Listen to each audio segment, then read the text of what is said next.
if you don't know what you should do with your life, you don't know who you should be, sometimes you think about that as what career you should pursue. But here's another way of thinking about it. It's kind of a SEAL's ethos that Congressman Crenshaw detailed out. Here's some things you could be. Those are my words. These are his. You will be someone who's never late. You will be someone who takes care of his men, gets to know them, and puts their needs before yours. You will be someone who does not quit in the face of adversity. You will be someone who takes charge and leads when no one else will. You will be detail-oriented, which you discuss a lot in later sections of the book, always vigilant, attentive. You will be aggressive in your actions, but never lose your cool. You will have a sense of humor, because sometimes that is all that can get you through the darkest hours. You will work hard and perform, even when no one is watching. You'll be creative and think outside the box, even if it gets you in trouble. You're a rebel, but not a mutineer. You are a jack of all trades and master of none. And then you follow that a little later with this paragraph, these paragraphs. Be aggressive enough to kill the enemy, but immediately calm enough not to scare the little old lady. You'll be that man who's mentally tough enough to operate in horrific chaos, then immediately transition to tranquility, all without mentally breaking. You will effectively transition from hyper-masculine aggressor to gentle caretaker. You'll be both a warrior and a gentleman. The qualities that made SEAL leaders great were rarely physical in nature. They listened. They empowered their team to be successful, carefully entrusting individuals with additional responsibility. It's a real conservative ethos there. They highlighted good performance publicly and criticized bad performance privately. And so, well, those are lists of virtues, and maybe they're not the only list of possible virtues, probably not. But if you're lost and you don't know where to start, practicing, you also talk about this idea that this is an Aristotelian idea, that we are our habits. We become what we practice. And imagine if you're lost and you're listening, you think, well, you find some things admirable. Well, you could practice those things, and you can practice them locally and minimally in your own relationships, and you can start to get good at them. And as you get good at them, well, you get better at them, right? And then you can broaden out the scope of your action into a wider purview. So you said here too, let's go for another quote here. Throughout your life, this is very practical advice too, and I think it's very wise from a therapeutic perspective. Throughout your life, you have people you look up to. Okay, so let's think about that. You look up. What does that mean? Why up? Well, up is something that beckons from a distance. It's like a light on a hill, and we automatically assume that those who we admire are people we look up to. So that specifies a distance and a direction, and it's uphill. It's up toward a higher vista, let's say. So there are automatically people who elicit that spirit in you. You have noticed the way. Might also imply that there's some sense of struggle required to get to that point, because it's easier to go downhill than it is uphill. Yes, definitely. That's right. It's an uphill trek. And it also implies judgment, because if someone's above you, then they also serve as a judge, or you serve as a judge in relationship to them, because you compare yourself unfavorably with them. And that can also inspire you to tear them down. That's really the story of Cain and Abel, and that's a major story. You have noticed the way a teacher, parent, coworker, mentor, or friend interacts with others, and you come away thinking, that behavior simply works better. They are respected, admired, and successful. And you find yourself wondering why that is. You do if you're a little bit humble instead of being envious, right? Because otherwise you think, well, that damn crook, he just stole his position, and that's why he's got it. But if you're a bit humble, you might think, well, no, that guy looks successful. Maybe he knows something I don't. You are noticing attributes and character traits that are good and worth aspiring to. You are noticing attributes that make certain people more successful than others. You are noticing what a hero looks like. And in the process, you are discovering a path made up of desirable personality traits that helps you ascend in social hierarchies. That's Jacob's ladder, by the way. That ladder that is the hierarchy to the good. That's the vision Jacob has of the pathway to God, is that it's a hierarchical structure with the thing that's ultimately good at the pinnacle, by definition, right? The best of all possible goods. And then there are intermediary structures all the way up, and beings inhabiting those structures. And this isn't metaphysical. It's like, if you find someone you admire, the reason you admire them is because they're higher up in that heavenly hierarchy, so to speak, than you are. And your whole nervous system tells you that. You're compelled to listen, you're compelled to pay attention by the action of your own unconscious mind. You know, what's interesting about this point of identifying these heroes or at least role models, you can call them either one. I just thought heroes was a more compelling word to use for the sake of writing it. But what's interesting about it too is how pop culture actually plays a pretty important part of this, because like there's plenty of people who simply don't have these good role models in their lives, and you have to acknowledge that. And so where are they supposed to turn? And it's maybe one of the reasons that it's so important to fight these cultural wars that you and I engage in on a fairly regular basis, that they become a serious part of our politics, which at the same time is necessary, but also deeply, deeply unfortunate. I do think the attack on pop culture from this progressive victimhood left has reached a ceiling. I think there's a serious backlash. You look at movies like Top Gun, the recent one, Top Gun, and maybe like the highest grossing of all time. Absolutely phenomenal movie, really fun to watch. Why? Because it just had all of these classical virtues infused within it, about relationships and about how you treat people and what the consequences are for treating people as such. That these things speak to people in a deeper way. They can't necessarily articulate them, but they understand it when they see it. And there's these sort of radical minorities that are very loud that want that changed. You know, they want something else to be on that hill, but people react against it because it's not true. There's no truth to that. And something cries out from inside of them then, and that can be appealed to by a storyteller. I saw the same thing in the Marvel Avengers series, is that there is a return to any wide range of classical virtues, certainly brotherhood, a kind of a military ethos, sacrifice, a striving upward, certainly masculine virtues, the combination of the Hulk and Iron Man, for example. There's a monstrous element to the Hulk, but he's a hero in a strange sense, and he's also the revitalizing force for Iron Man when he just about dies, and that's all.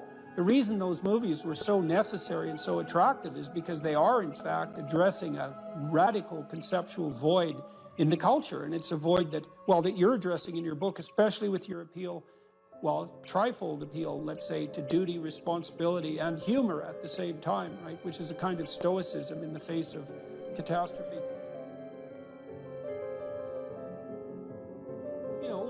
Because this is a big problem in life. Imagine you're aiming for something and then something happens to make it impossible, or you find out that it's the wrong thing because you were aiming in the wrong direction. Well, so then what do you have to rely on to set you right? It's not your aim, obviously, but it might be your capacity to take new aim, and that's bloody well dependent on your character. That's for sure. And so I don't think there is a more fundamental aim than what you should be, and there's no better way of characterizing what you should be than that you should fortify your character.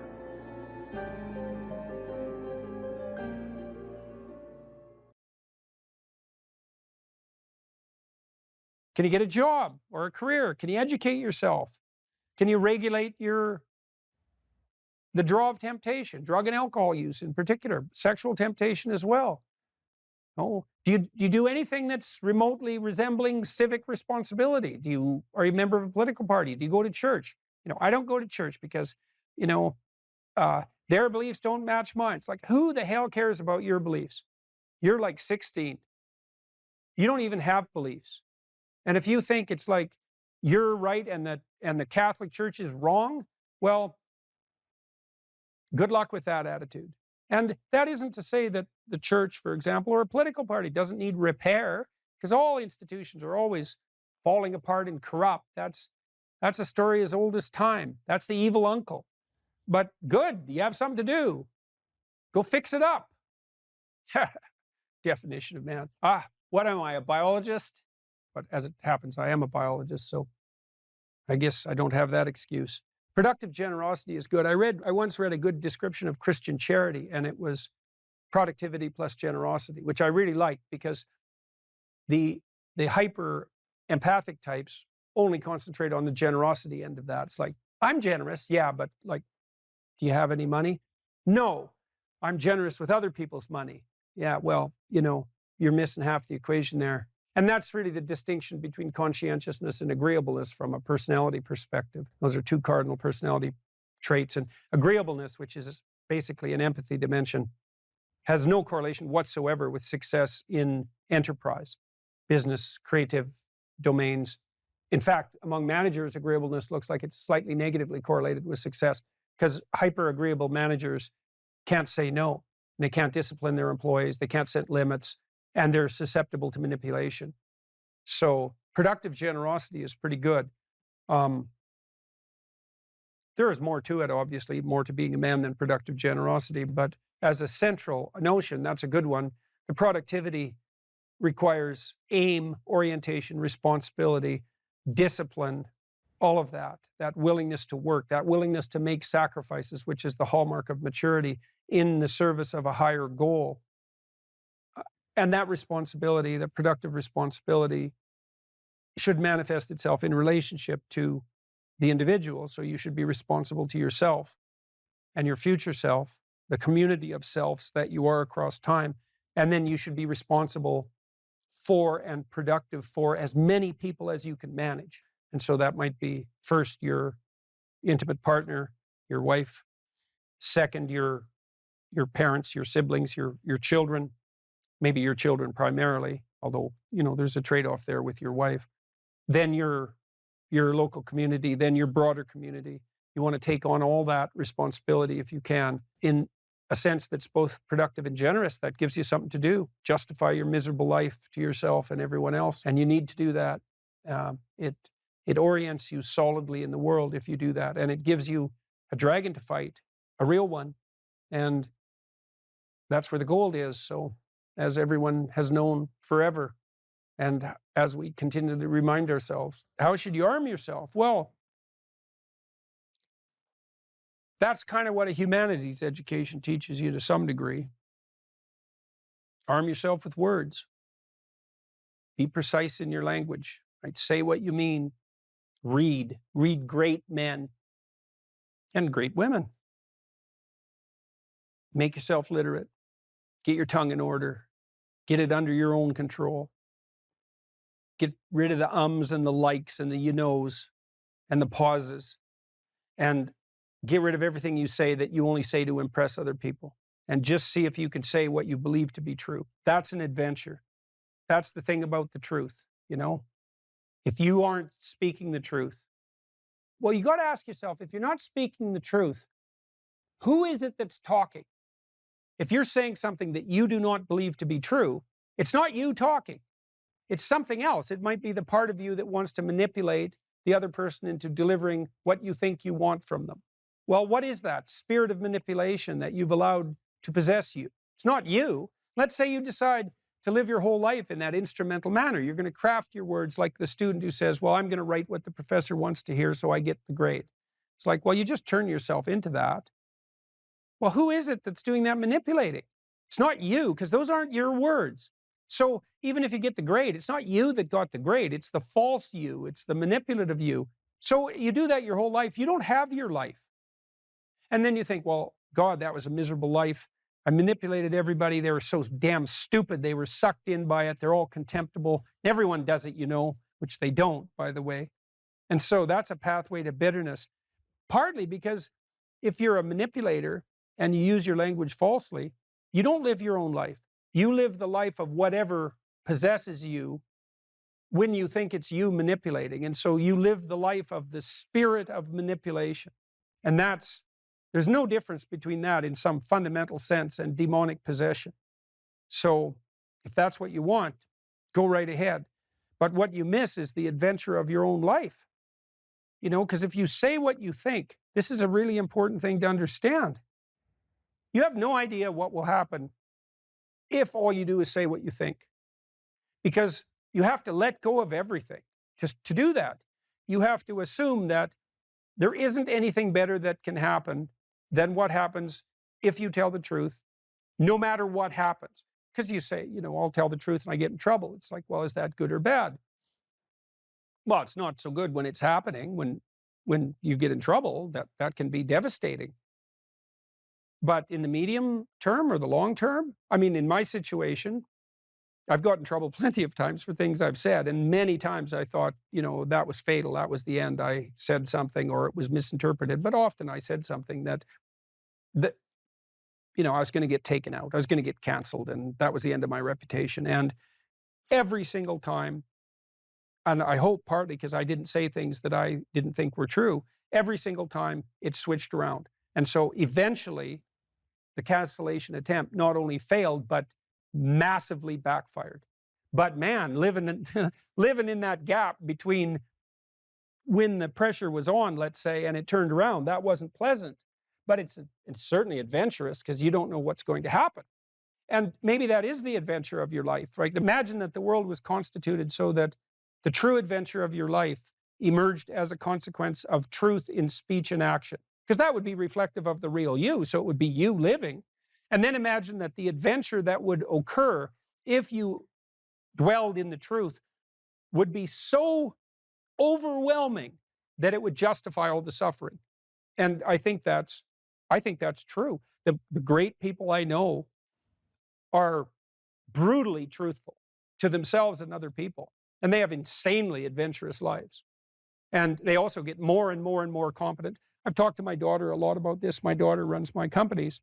My daughter didn't know much about business when she started, and she was pretty sick too, and she didn't know a lot. And so it was easy for people who thought they knew a lot about business to pull the wool over her eyes. But Michaela has the ability to ask stupid questions, and we've talked about that a lot. It's like, you only have to ask a stupid question once if you're alert. You ask a stupid question, and if you're in a crowd and you ask a stupid question, 80% of the people in the crowd have the same question. They're just too cowardly to ask. But you ask and then someone actually tells you, you never have to ask that question again. You're no longer stupid.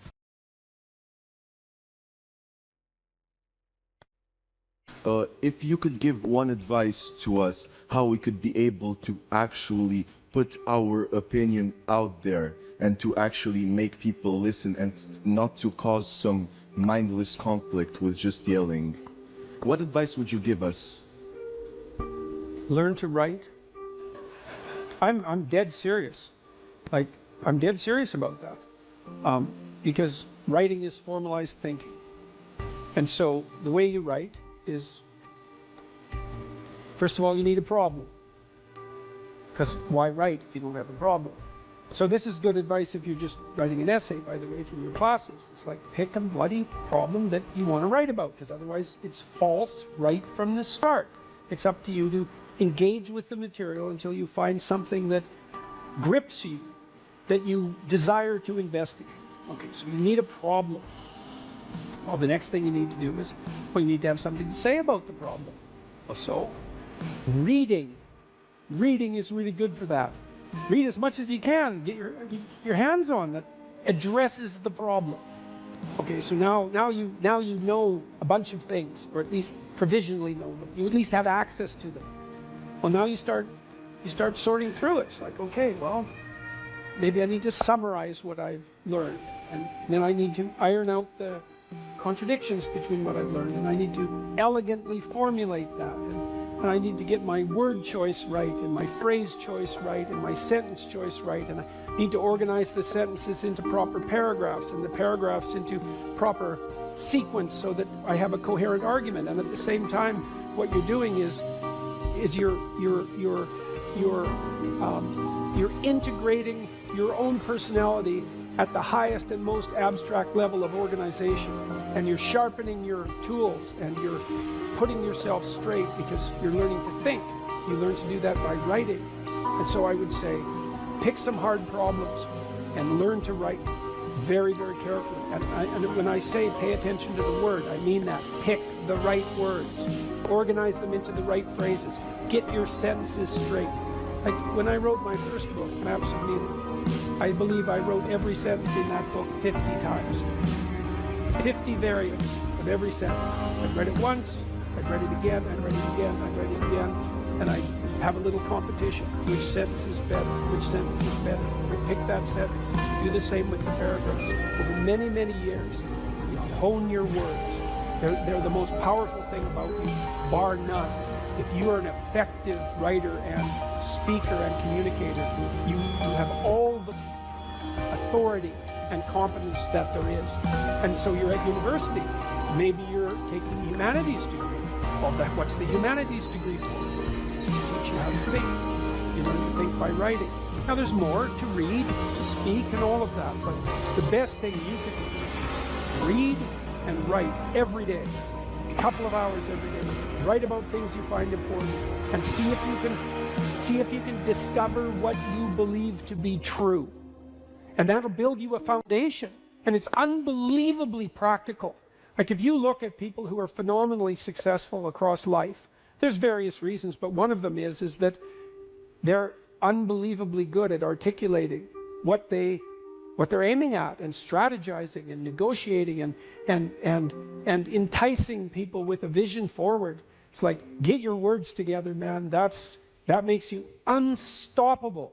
And that's the core of the humanities, that idea. It's get your words together. Make yourself an articulate creature, and then you're deadly in the best possible way. So, and take that seriously. And I'll end with something too. You students, you might think in your more cynical moments that you have to offer your professors what they want and gerrymander the content of your language to suit their predilections, or what you consider to be their predilections. First of all, it's a very small minority of professors who are corrupt enough to punish you for producing a high-quality essay that they don't agree with. And though that's reprehensible, but it doesn't happen very often. But more importantly, it's the highest academic sin to do that, because what you're here to do is to learn to find your true voice. And every time you deviate from that for expedient reasons, you corrupt yourself. And not in a trivial way, because when you formulate your arguments, that becomes a permanent part of your character. You carry that with you. It becomes part of the structure through which you view the world, and it guides your actions. And so you hold your words pristine, and you work in a dedicated way to become as articulate and clear as you can possibly become. And there's nothing that's more practical and noble than that at the same time. That's why the humanities are so valuable. You think, well, what good is a humanities degree? It's like, well, you come out of here able to speak and think and write, no matter where you go, like you're headed for the pinnacle, and hopefully in a way that's positive for everyone.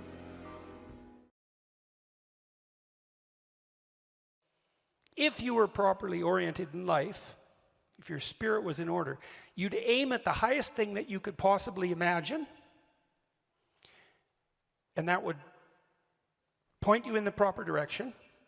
And then you would attempt to treat everyone as if they had, including yourself, as if they had a value that was equivalent and related to that high order goal.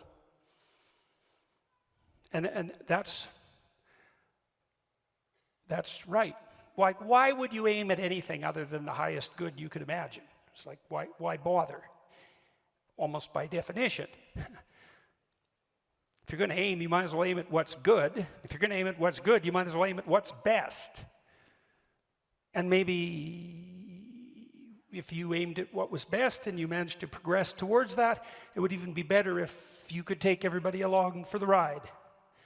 And even if you're too cynical and bitter and faithless and nihilistic to think that's a good idea, you can at least see the logic in it and the utility in it, the beauty in it.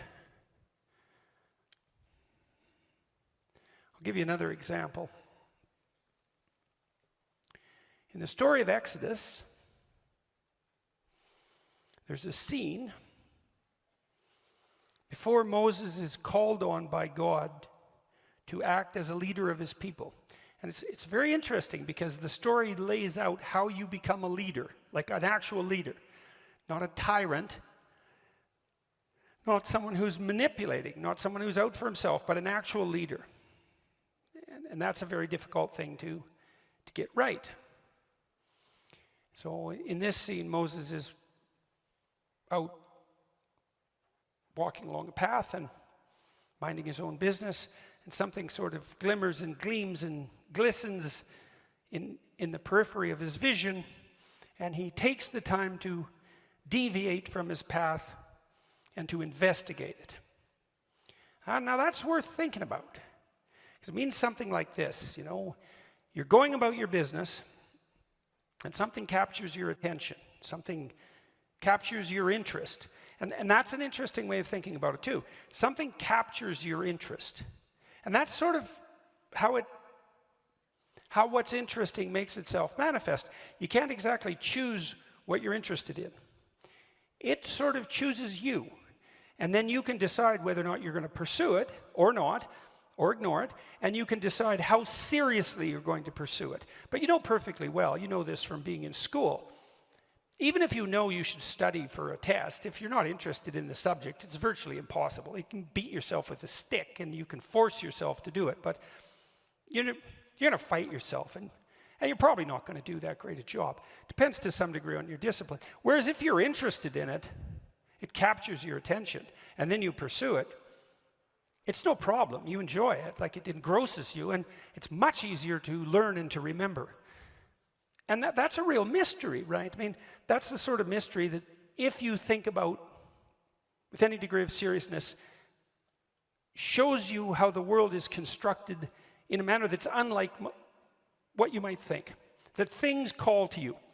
People often wonder how they should decide what to do with their life. And one answer to that is, well, you should see what interests you. You should pay attention to that. And there's kind of two parts to that, because things that interest you, they come in two flavors. One is positive. You're interested and engrossed. There's something you love, some opportunity that beckons, some doors that open, and you can see them, and you're eager and enthusiastic to move in that direction. And you find yourself compelled and motivated and enjoying what you're doing. And then there's problems that interest you, and that's more negative. You'll have something that's bothering you, obsessing you, that you can't get rid of, some problem that is paramount. It might be personal, it might be conceptual, it might be political. It's the axe you're inclined to grind. And it's kind of arbitrary too, because there's a million things in the world you could be worried about that could bother you, that could make themselves manifest as problems, but there's a small subset that are apparently your problem. And people will ask you, your wife will ask you, what's your problem? And that's a good question. What is your problem? And you might think, well, I don't want to have any problems. It's like, well, good luck with that, first of all. And second, it's not so obvious that you'd rather not have any problems, because, well, then what would you do? And that's an interesting way to think about your problems, is that if they're your problems, maybe what you have to do is solve them. And you might think, well, I don't know how. It's like, yeah, if you knew how, it wouldn't be a problem. Right, so you have to sort yourself out to solve the problem. You'd have to learn way more than you know to solve the problem. You'd have to become way more than you are to be the person who could address that problem. But then you could see if addressing the problem calls you to be the person that you could be, well, then the problem is an opportunity too. And so then you might think, well, destiny calls to you in the form of opportunities that beckon and problems that compel. And you could take those problems on as your obligation and responsibility, and you could pursue your interests with some degree of seriousness, and who the hell knows where you'd end up. Well, the Exodus story tells you. Moses goes off the path to pay attention to this phenomenon that captures his interest. Phenomenon, the word is from a Greek word, phanisthai, which means to shine forth. And things do that in the world all the time. They capture your attention. That's what happens when you fall in love. Something shines forth. You don't choose that. It happens to you, weirdly enough. What happens to you? Well, who knows? And who knows what's behind it? It's not random. That doesn't mean it's comprehensible. So Moses goes and checks out this phenomenon, and he approaches it, and as he gets closer, he can see that it's a living form. It's a bush. It's a tree. It's on fire, and that's a strange paradox, right? Because obviously, a tree that's on fire would burn into ashes, and trees don't just stand there and burn, although actually they do, because living things are on fire. They oxidize and they transform, and everything living is like that. So everything living is a combination of being and becoming, and that's particularly obvious in the case of living things, but it's true for everything, because nothing is static in its form. It is what it is, and it is what it's going to be at the same time. And the burning bush is being and transformation at the same time. And fire is something that's intrinsically attractive to human beings. Like, we're definitely the descendants of the first ape who couldn't keep his bloody hands off fire and then mastered it. And you know, you can sit around a campfire and look at it forever. It's one of those things that grips your interest intrinsically. You never get bored by it. It's just endlessly fascinating. It's partly because it transforms constantly, like music, you know. Music and fire share that in common, and not accidentally. And so a burning bush, it's a compelling, it's paradoxical too. It's static because it still has this tree-like form, and that tree-like form is sort of emblematic of life, and it's burning. And so Moses is very focused on this, and he approaches it more and more closely, and a voice appears, speaks out of the bush and says, "Stop, you're beginning to tread on holy ground." Well, when Tammy talked, she said, well, in essence, she said, what would happen if you listened seriously? And the answer is, well, the more seriously you listened, the more the person you're listening to would reveal themselves, and they'd reveal themselves more and more deeply. And that would be true whether you're listening to your wife or your husband or your friend or whoever you're listening to, because people will tell you everything, including all sorts of things you don't want to know, if you listen. And so you might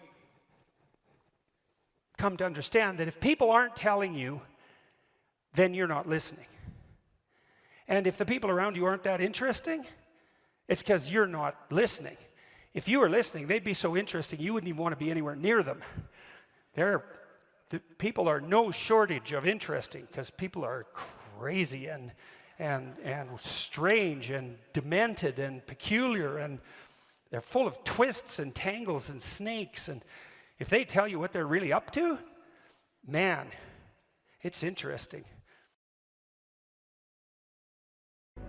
We were sitting in the first row of the plane, and do you remember the guy was a young black man, sort of ran onto the plane. He was wearing a yellow vest. He was a worker working the bridge or something. And he came up to you and he said, I'm not supposed to be on the plane right now. I'm not supposed to say anything, but you helped me turn my life around. I got this job because of you. And what I remember more than anything else is he had this huge smile on his face. But it wasn't because you told him to go out there and be happy. It was because you told him to go out there and fix some stuff. And I think that's exactly what you're talking about right now. Those experiences are so life-sustaining. It's so remarkable to have that happen, and that's something I've been immensely privileged to constantly experience, although there's also something about it that's extremely painful. You know, the magnitude of that joy is sort of proportional to the obstacles it had to overcome while it was attempting to manifest itself. You know, and one of the things I'm sure you saw on the tour, and I don't know how this affected you, was the depth of hunger for encouragement that exists everywhere, as far as I can tell. And everyone wants to be appreciated when they bring their best to the table. That's why the current assault on merit is so unbelievably brutal, because it will deny everyone the right to be appreciated for being their best. And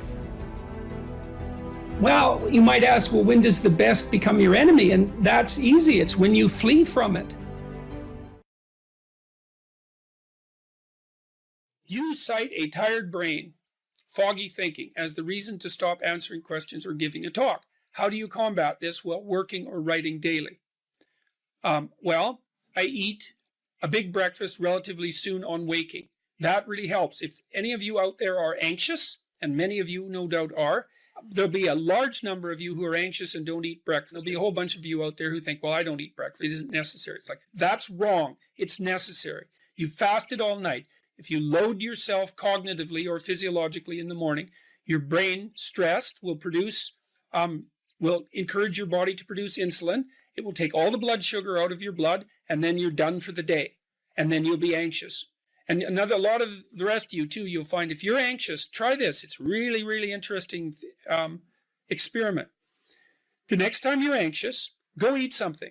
Eat some protein and fat would be best. You could have cheese and crackers. I'm not a big fan of carbohydrates, but whatever. Eat whatever you're willing to eat, but make it solid. Don't eat a peanut butter, or don't eat a chocolate bar or something sweet. Eat something substantial, a piece of meat, a piece of cheese, some peanut butter, something like that. And then wait 10 minutes and see if you're less anxious. And try that for like 2 weeks. Every time you get anxious, eat something. Because then you can find out if your anxiety is linked to low blood sugar. And it's very likely that it is, especially if you also get irritable and foggy in your thinking.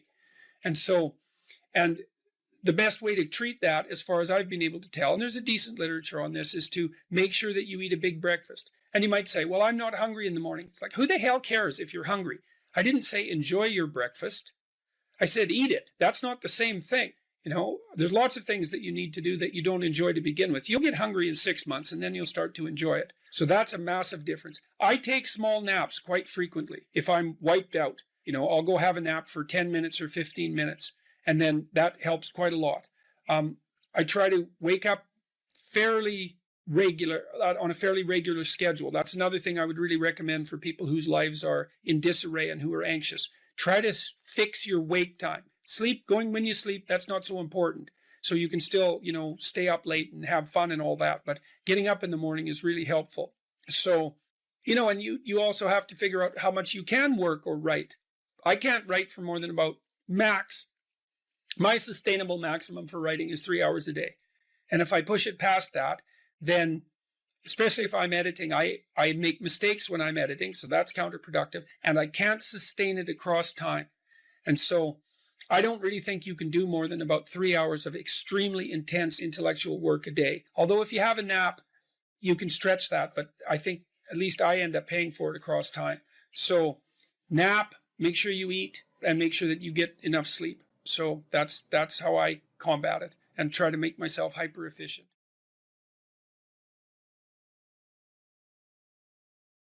How about this gentleman second from? Yes. John's got the mic there. Thank you. I don't want to look behind me how many people are here because I'll get a bit nervous to ask this question.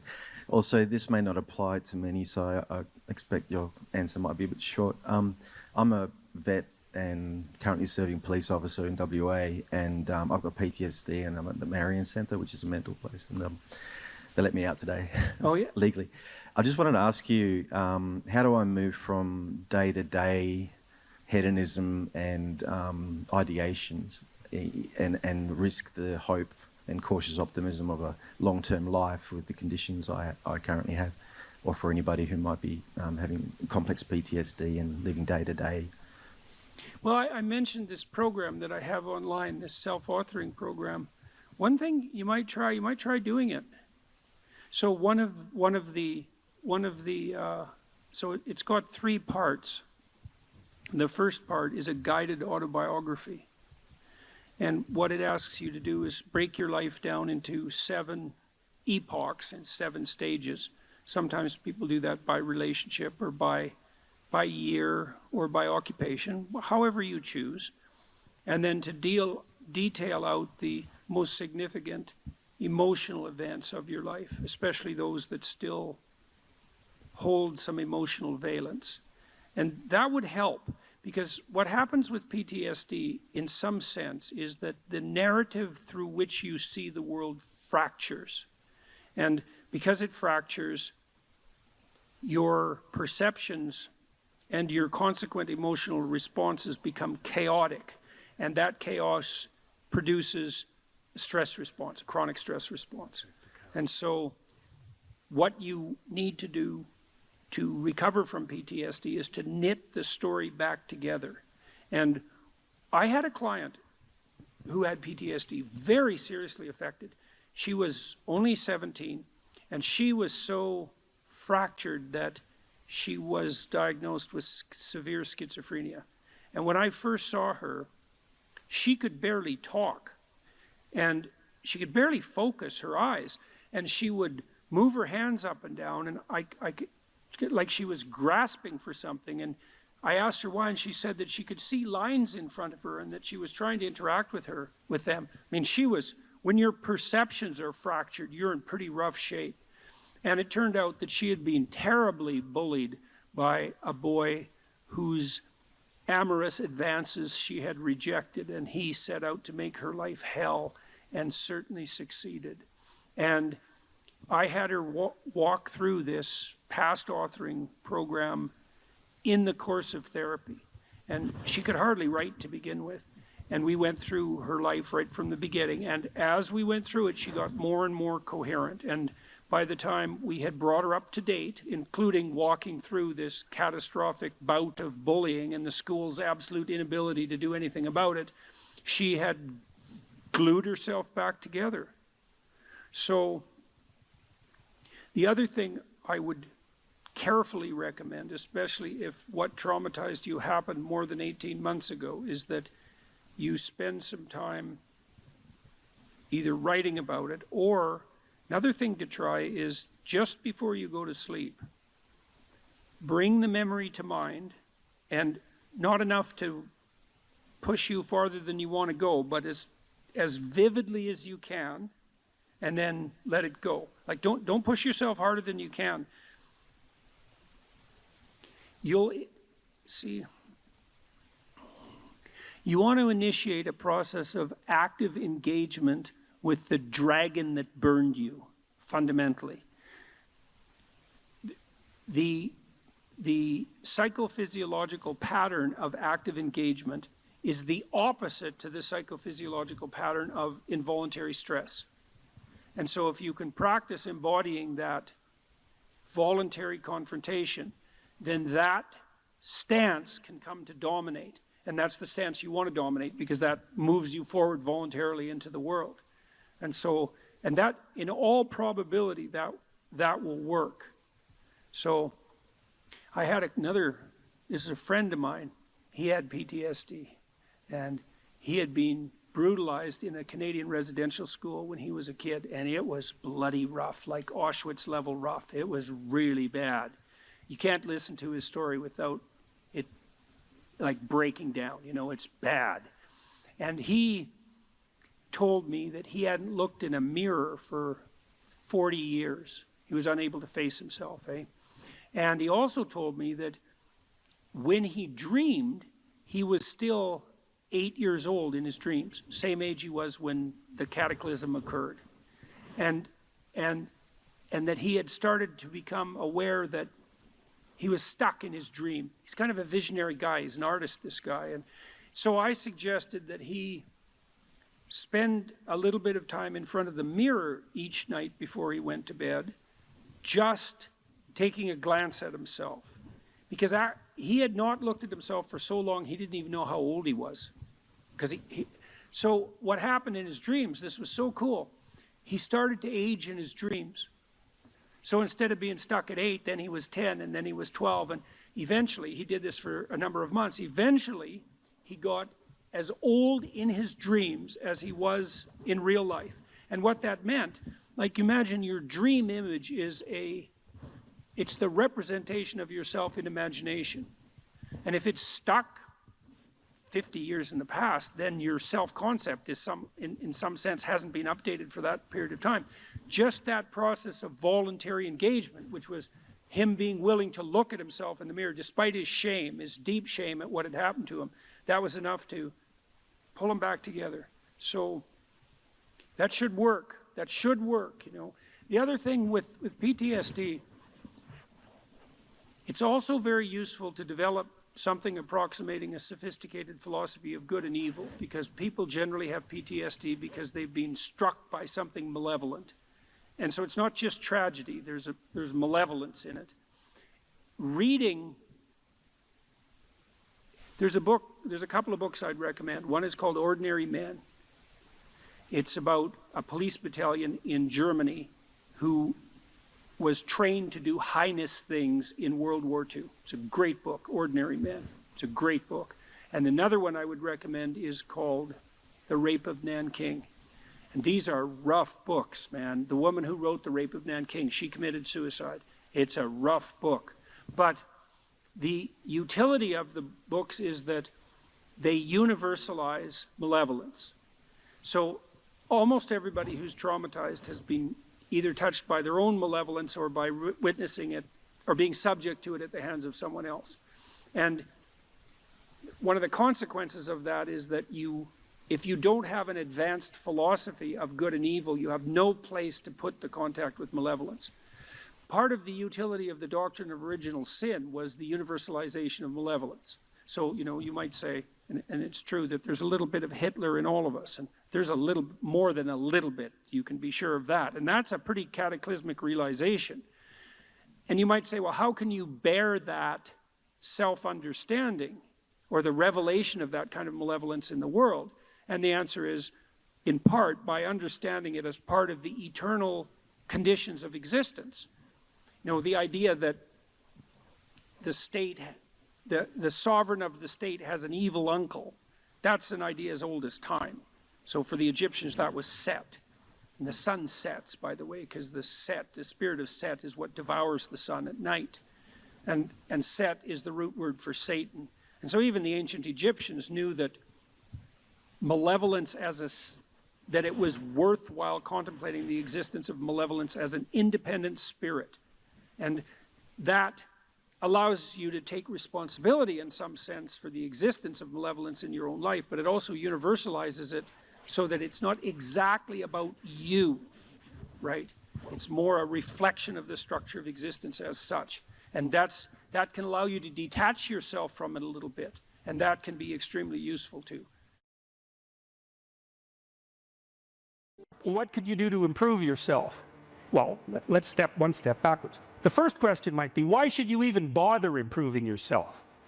And I think the answer to that is something like, so you don't suffer any more stupidly than you have to.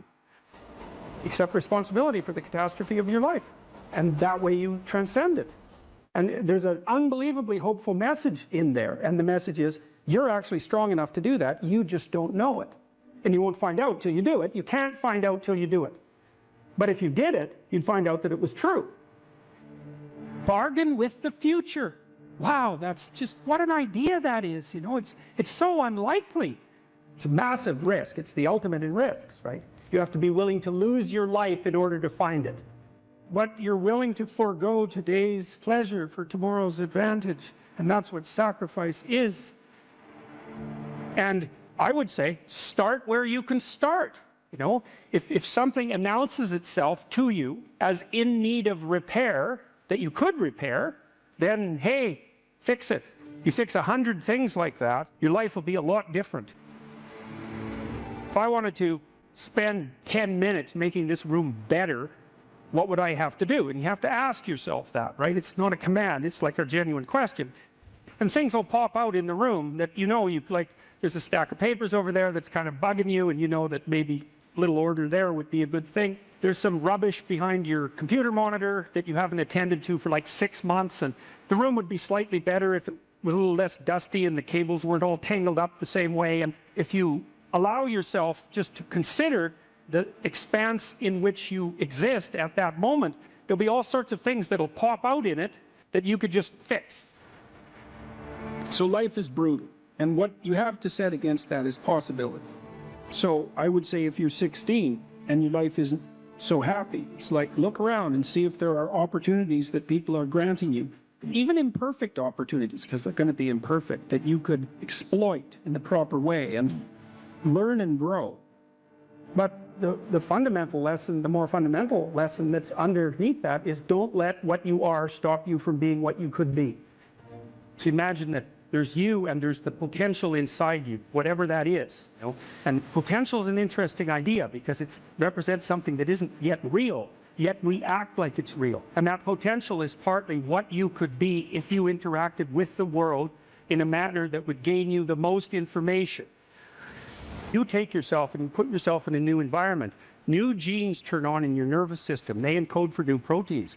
And so you're full of biological potential that won't be realized unless you move yourself around in the world into different challenging circumstances, and that'll turn on different circuits.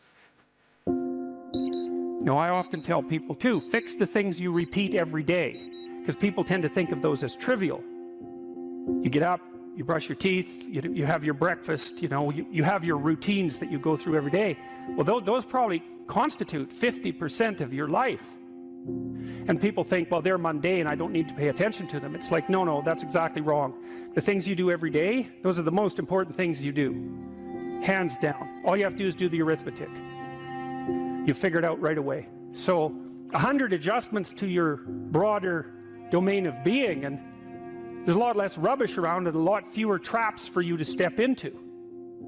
Once you've got your mind and your emotions together, and once you're acting that out, then you can extend what you're willing to consider yourself and start fixing up the things that are part of your broader extent. While you're experiencing things announce themselves as in need of repair, doesn't mean that it's you right then and there that should repair them. You have to have some humility. You don't walk up to a helicopter that isn't working and just start tinkering away with it. You have to stay within your domain of competence. But most of the time, if people look at their lives, it's a very interesting thing to do. I like the idea of the room, because you can do that at the drop of a hat. You go back to where you live and sit down and think, okay, I'm going to make this place better for half an hour. What should I do? And you have to ask, and things will just pop up like mad. And it's partly because your mind is a very strange thing. As soon as you give it an aim, a genuine aim, it'll reconfigure the world in keeping with that aim. That's actually how you see to begin with. And so if you set it a task, especially, you have to be genuine about it, which is why you have to bring your thoughts and emotions together, and then you have to get them in your body so you're acting consistently. You have to be genuine about the aim, but once you aim, the world will reconfigure itself around that aim, which is very strange. And it's technically true. And so I think that you can, in fact, decide to take on the load that's optimally meaningful if you want, and then you get to have your cake and eat it too. You're on the pathway to continual incremental improvement. You only have to burn off a feather at a time instead of having the whole bloody thing burst into flames. It's a constant source of renewal. And there's an idea that to be renewed, you have to drink the water of life. That's an old mythological idea. Chaos is water. Water is chaos. Water is what washes away too much order. And to stay continually refreshed by the water of life is to take on exactly the right amount of chaos to make sure that your garden is properly nourished. And I think meaning is actually the marker of that. You don't choose your interests, they choose you. And that's really worth thinking about too, man, because, it's really hard to get interested in something you're not interested in, even if you know there's a good reason for it. You're studying for an exam, you find the material boring, anything will be more interesting than the study. Even though you know that that's what you need to do, you can't voluntarily grab yourself by the scruff of the neck, let's say, and shake yourself and say, sit down and concentrate. Your mind will just go everywhere. But then if you're interested in something, and even if it's something you shouldn't be interested in, because that happens all the time, then it's like you're a laser focused, man. You can pay attention forever. You can work until you're exhausted. You won't even notice it, and you remember everything. It's like, okay, if you can't control your interest, what does? Your interest was being manipulated behind the scenes by unseen forces that were associated with your characterological development across time. That was the manifestation of the self. So the self is this the potential you, let's say. And the way it operates in the present is by gripping your interest and directing it somewhere. And that's part of the instinct of self-realization. It's a mind-boggling idea, really. It's the potential that you are has to manifest itself somehow in the here and now. It has to. And what better way than by directing your attention? You know, it's like, it seems like this might be useful for you. Maybe you get attracted to this person. Maybe you admire this person. That happens with kids a lot. They'll admire someone and then copy them. And you can see that that's obviously part of their developmental progression, right? It's a form of hero worship, but kids are very imitative, and they hero worship at the drop of a hat. And so they're entranced by the next stage of development. And if they see someone who embodies that, especially if it's in the zone of proximal development, it's something they could achieve, stretching a bit. They find someone who embodies that next stage of development, and then they start to imitate them and act like them. Well, adults are no different. We're no different. We do it at a perhaps more abstract and sophisticated level.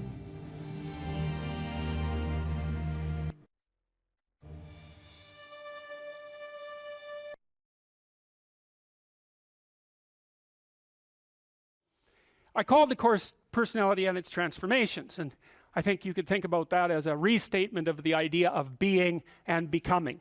And that's what you are. You're, for whatever that means, you're an entity that both is and is transforming. And there's a rule that goes along with that, by the way, which is don't sacrifice who you could be for who you are.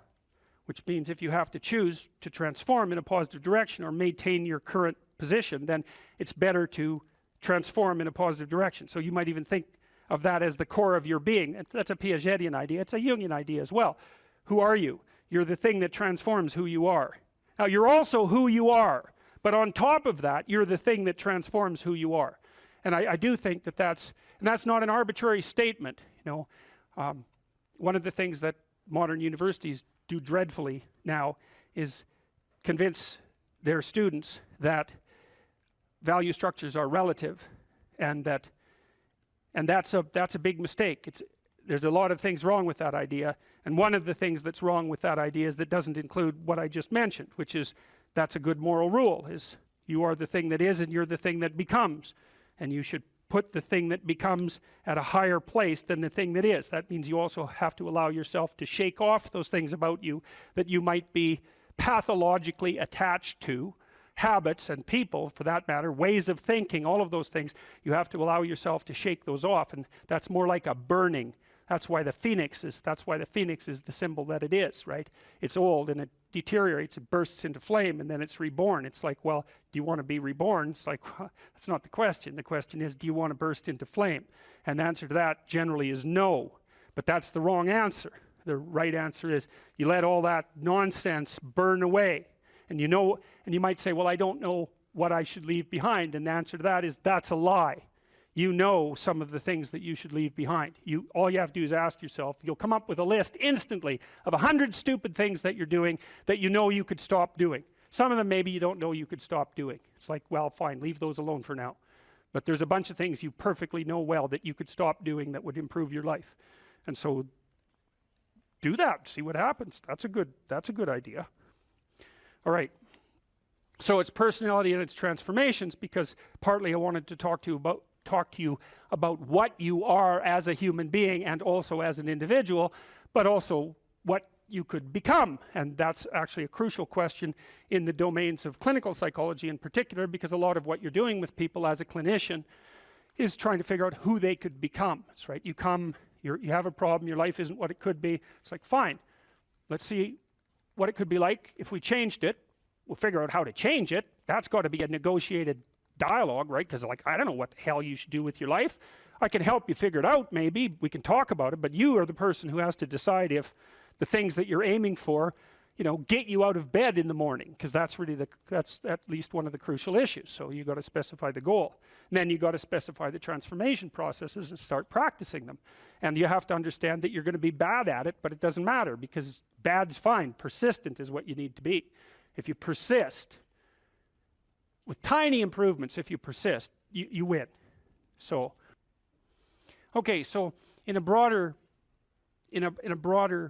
context, you can think about this as a more fundamental ontological question. So the one question is how you should act in the world. The other question is, well, what is the world? And that's a complicated problem. This is a scientific answer to that question, and that is that the world is a collection of objective phenomena. And that's a very powerful perspective. And we have a good method for determining what the world is like as a collection of objective phenomena. And that's made us very technologically powerful, and so more power to us and all that, but leaves a question unanswered. And the question is, well, the world isn't just a place of objective phenomena, because it's not a panoply of inert matter. It has living conscious creatures in it, and they're a different order of being. And the fundamental issue for conscious active creatures is not what is the world from an objective perspective, but how it is that you should conduct yourself in the world. And there's a kind of unbridgeable gap between those two domains of inquiry. And I think the reason for that is that the scientific method removes value from its descriptions. That's actually what it does. And so once you're left with value-free descriptions, it's very difficult to extract out a value proposition from them, because that's the scientific method removes the value propositions. You're supposed to be left with only that which is objective, right? And value propositions are in the domain of the subjective. So I think the idea that you can derive what you should be or do from a collection of facts is flawed, A, because the collecting the facts themselves gets rid of the value structure, but B, there's an infinite number of facts, and so how are you going to pick which ones should guide you? You can't. You have to do something else. The facts do not tell you what to do with the facts. You need something else to help you figure that out. Well, it's come to me over the years that that's what the narrative cognitive framework does. It's the framework that we use to specify how we should act in the world. And so you could divide the world into the world as it is and the world as perhaps it should be. That gives you some direction, and you need that, and we know this technically, right? You need direction. The reason for that is it's direction that produces primary positive emotion. And so if you need positive emotion to move through life, which you do, because you can't even move without positive emotion, and also positive emotion is a good bulwark against terror and pain.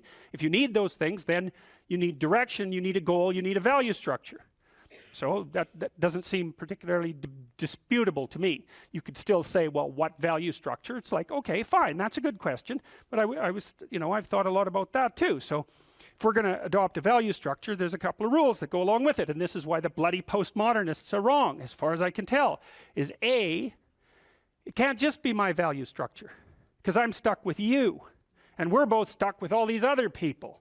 And so if I'm going to lay out a value structure, which is a way of interpreting the world, let's say, and there's an infinite number of potential ways of interpreting the world, it's like, yeah, fine, no problem, except that I have to interpret the world in a way that I can use while I'm dealing with you, and while the two of us are dealing with everyone else, and while all of you are dealing with everyone else.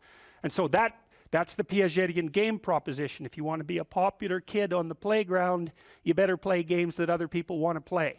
That's a brilliant observation. And I told you that Piaget was trying to heal the rift between science and religion, and that's one of the things that he did that he thought helped do that. The question is, well, where do moral judgments come from? Well, they emerge as a consequence of consensus, and it's a bounded domain. If we're going to occupy the same space for any length of time, and those are two critical propositions, the same space and a long time, then we have to figure out how to play an iterative game that doesn't spiral downward, hopefully that might even improve, that we both don't object to, because otherwise it's not going to work, right? You'll walk away and play another game, or the game will disintegrate catastrophically. So there's massive social constraint on what constitutes an appropriate frame of reference.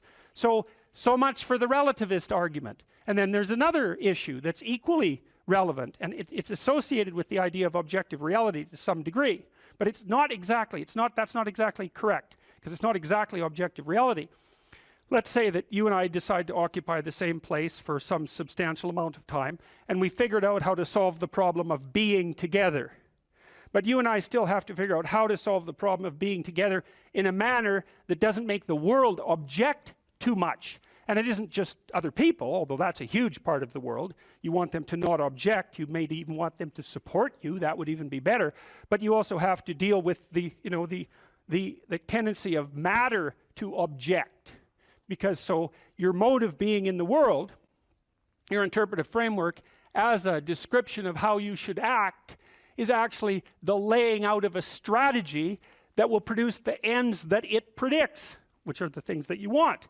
So this is the pragmatist perspective. This was worked out by William James and his people back in the late 1800s in New England, the only genuine brand of American philosophy. And what the pragmatist said is, how do you decide if something's true? The answer is, how the hell can you? You don't know anything. Well, that's true, but that isn't helpful, because there you're stuck with the problem of how to be in the world. Well, so what you do is you lay out a mode of interpretation that has an endpoint. And then you run the mode of interpretation, embodied, right, because you act it out. And if it doesn't produce the outcome, then it's not, well, let's say, true. The claims within it they're not true by the definition of the game itself. So you might say, well, you're a kid on a playground. You want to play a game. One of the implicit demands is that the game is fun. If it's not fun, it's not worth playing. So you play it for a while, and then you see, well, was that fun? If the answer is yes, then you keep playing the game. You say, well, that game it's good enough, it's accurate enough, it's true enough. And so you lay out interpretations in the world, and they're subject to massive constraints. Other people have to go along with them and cooperate with you, because if they don't, then look the hell out, like it's a major, serious, non-trivial constraint. And then the other thing is, well, social proof isn't good enough. It also has to work in the world outside of the social world. So if you have an illness and you have some hypothesis about how to construe it, you might say, well, is my understanding of the illness correct? Well, it implies that I take these actions. Well, how do you know if it's correct? Well, you take the actions, and if the illness gets worse, then by the definitions that are implicit in the framework of reference that you're using, you've made an error. And so there's no relativism in that. You could still say, well, there's a lot of potential solutions to any potential set of problems. It's like, yeah, there's lots of different ways to play chess on a single board. Right, but that doesn't mean that any old solution is as good as any other solution. It doesn't mean that at all.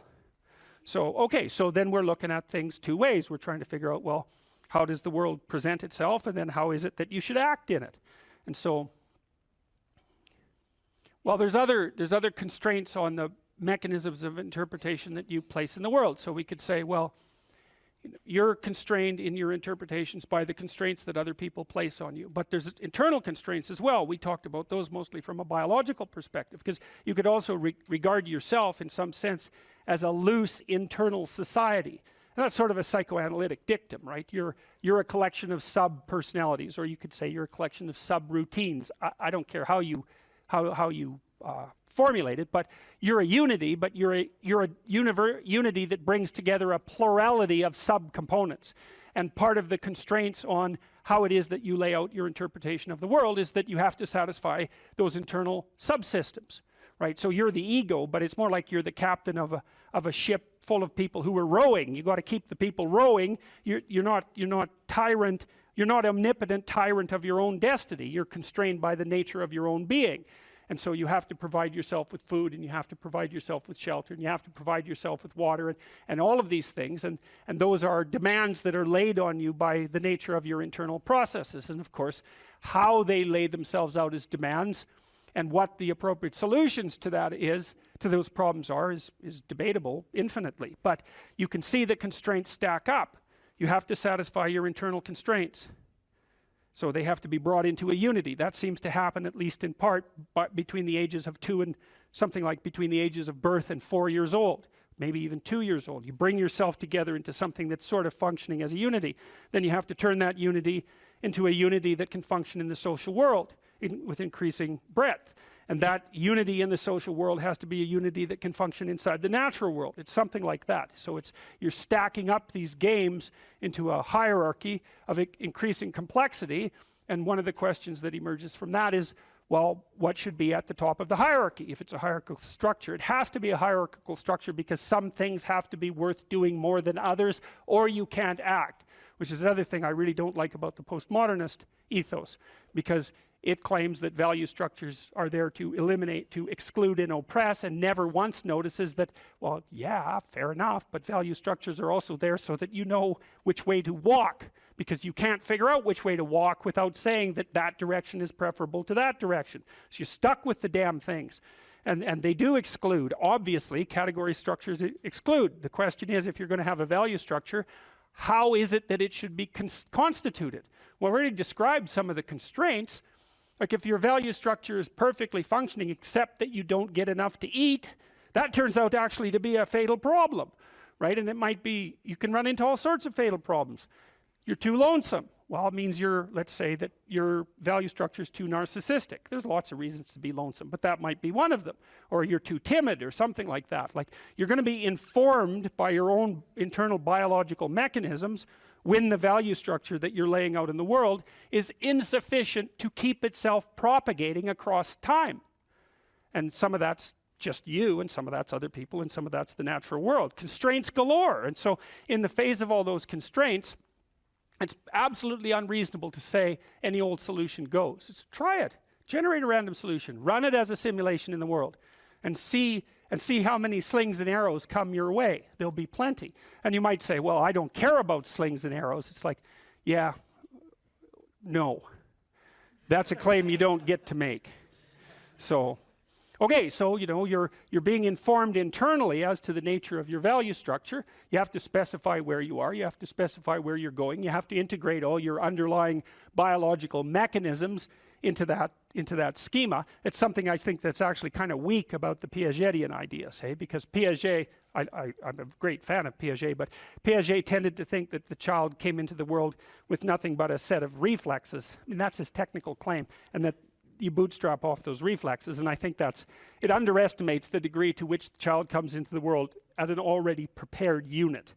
And I mean, he just thought of those things as so self-evident that you don't need to talk about them, but that's actually not true. You do need to talk about them. We know, for example, that if you provide children with food and shelter, and adequate food and shelter, but you don't interact with them socially, almost all of them die in the first year, right? It's not optional. Touch is not optional for children. Attention is not optional for children. Play is not optional for children.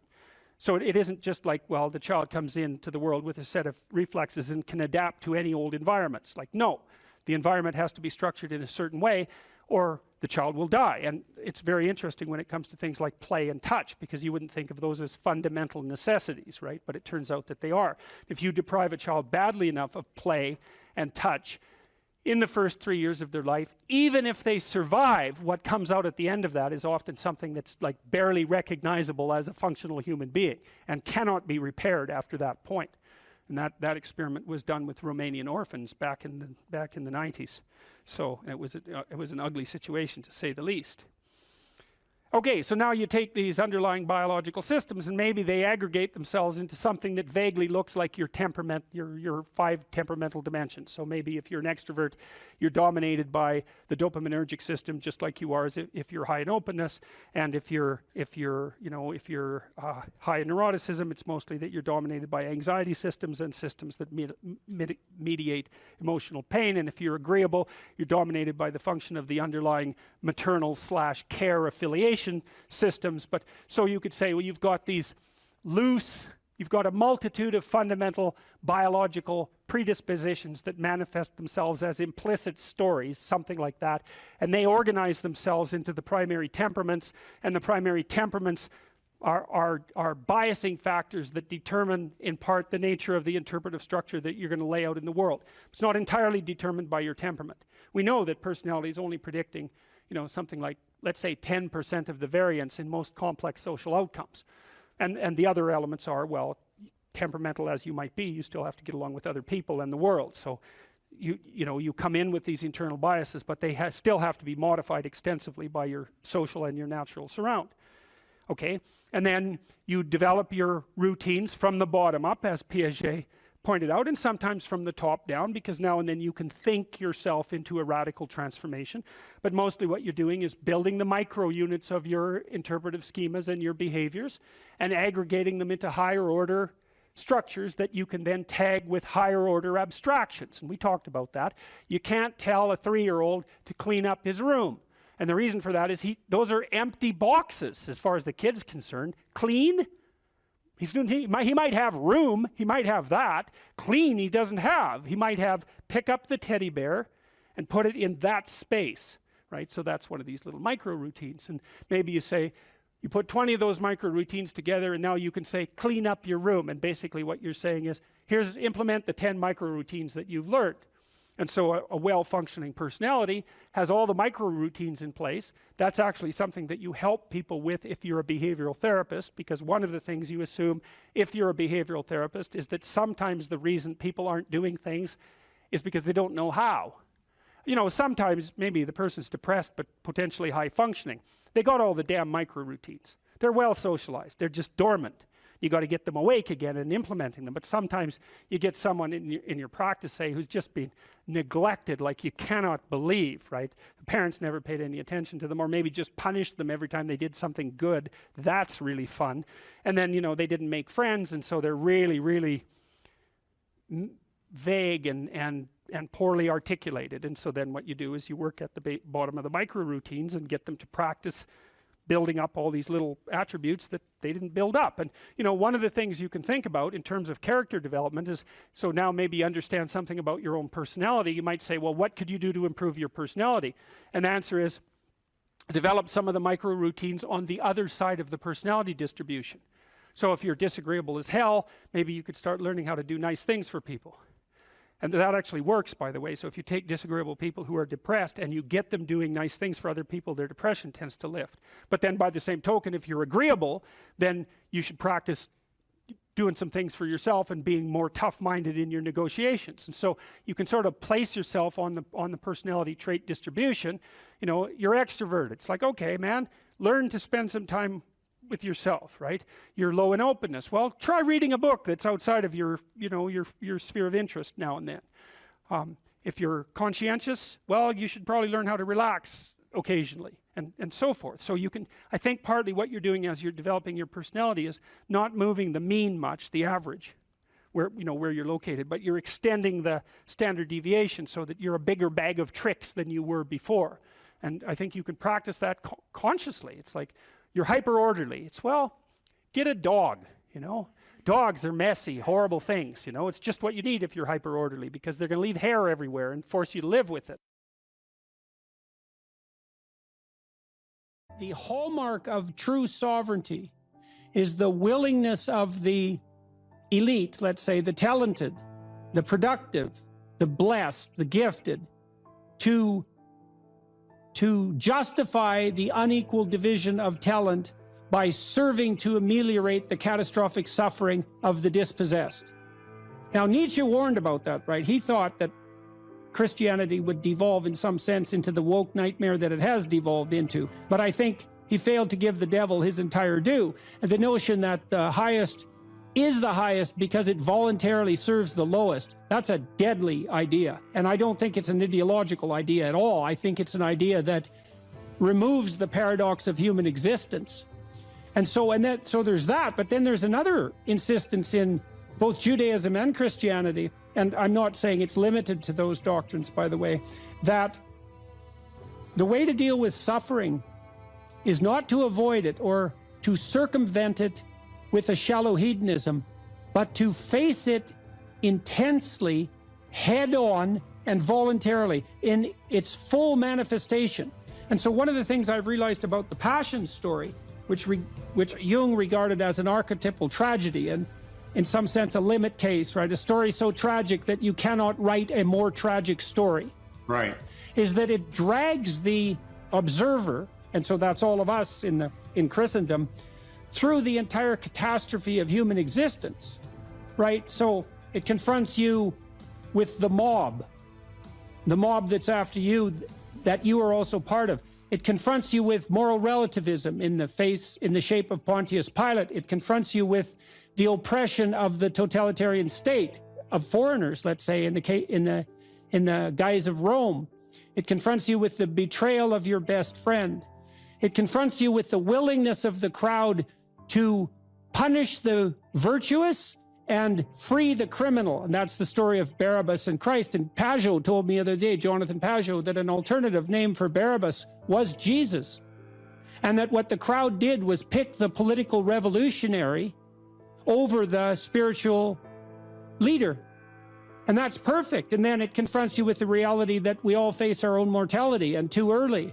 And the fact that sometimes the innocent and virtuous are punished. And so and then of course there's the horrible, tragic, torturous death, all of that.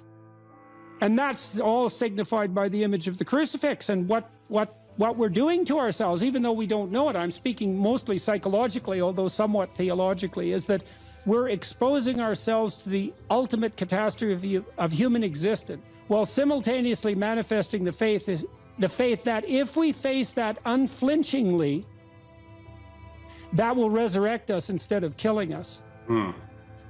That's quite powerful. It's something, man. It's something. It's something I've been puzzling out for, well, a long time, but particularly for the last 6 months. I'm going to write about that in my new book.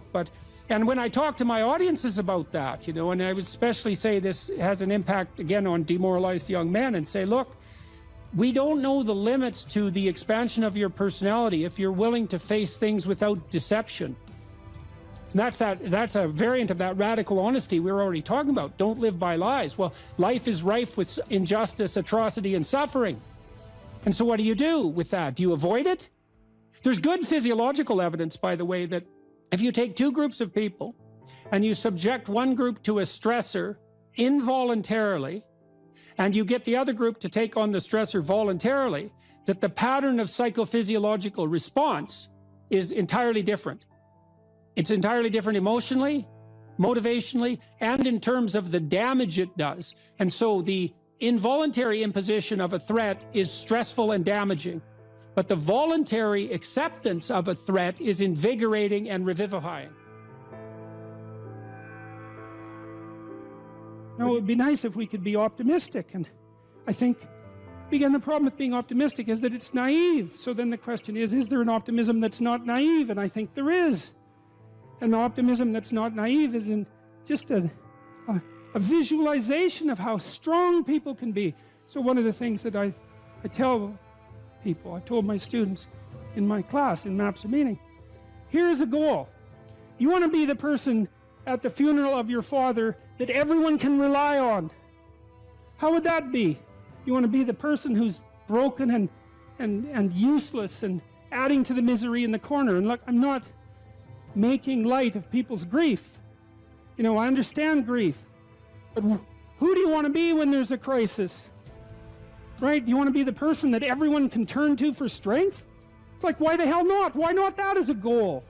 That'd be a good goal, because then if there's a crisis, and there will be, it won't be such a bloody crisis, because there'll be someone there that can deal with it. You know, so when I went and talked to these people at the funeral home, I envisioned that. I thought, okay, well, this is something you have to contend with if you're going to be alive and adult. You have to contend with death and suffering, and you have to be ready for it. And you have to be there for the person, because that's all they're going to have. And so there's a goal, man. And in this time of nihilism, you know, it's what's the point of life? People ask, and they're taught that at universities. What's the point of life? Everything's interpretation. Humanity's a cancer on the planet. You know? Well, how about no? How about not that? How about that there's something to us?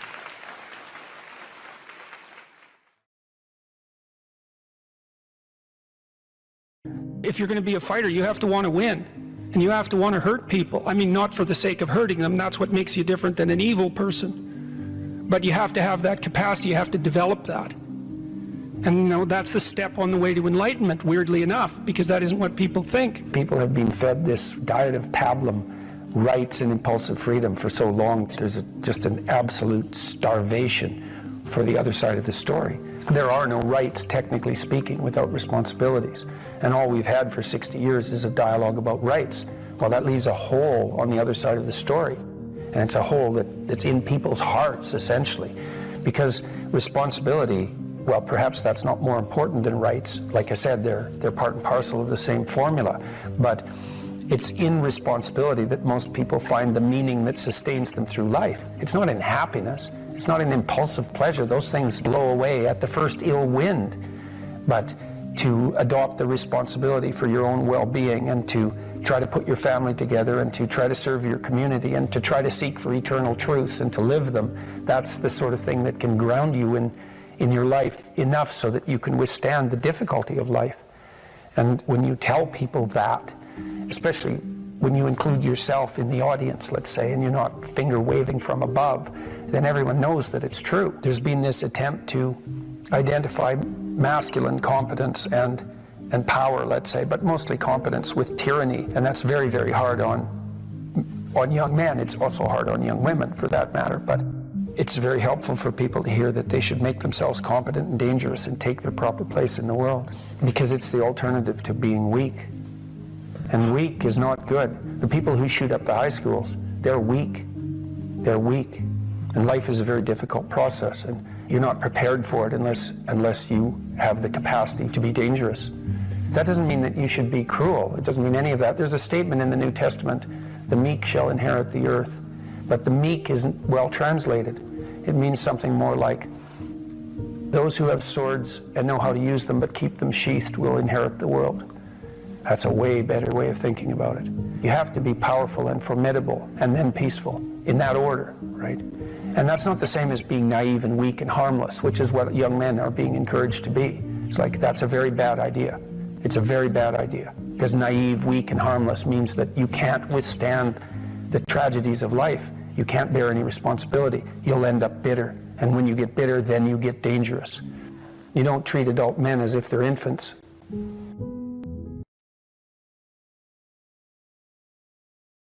I don't have any aims, and then I say, well, pick the least objectionable of the aims and act it out for a while and see what happens, because sometimes your emotional systems are so fouled up that you have to pretend, you have to act the thing out before you can start to believe it. Life can be meaningful enough to justify its suffering. I thought, God, that's such a good idea. Because it's not optimistic exactly. You know, some people will tell you, well, you can be happy. It's like, those people are idiots. I'm telling you, they're idiots. There's going to be things that come along that flatten you so hard you won't believe it. And you're not happy then. And so if life is to be happy, well, in those situations, what are you doing? Why even live? But life isn't to be happy. If you're happy, you're bloody fortunate, and you should enjoy it. You should, because it's the grace of God, so to speak. People know when they're doing something meaningful. They can tell. So why the hell don't they do meaningful things all the time? It seems obvious. You could do it. I mean, it's hard, you know, because other people want you to do other things, and it's a struggle, but everything's a struggle. Oh, I get it. I see why. It took me about 10 years to figure this out. People have a choice. Choice number one, nothing you do means anything. Well, that's kind of a drag, right? It's meaninglessness of life and all that, existential angst. You know, that's kind of a pain. But the upside of nothing that you do is meaningful is you don't have to do anything. You've got no responsibility. Now, you have to suffer because things are meaningless, but that's a small price to pay. The alternative is everything you do matters. Really. If you make a mistake, it's a real mistake. If you betray someone, you tilt the world a little more sharply towards evil rather than good. It matters what you do. Well, if you buy that, then you can have a meaningful life. But there's no mucking around. It means responsibility. It means that the decisions you make are important. It means that when you do something wrong, it's wrong. Well, do you want that?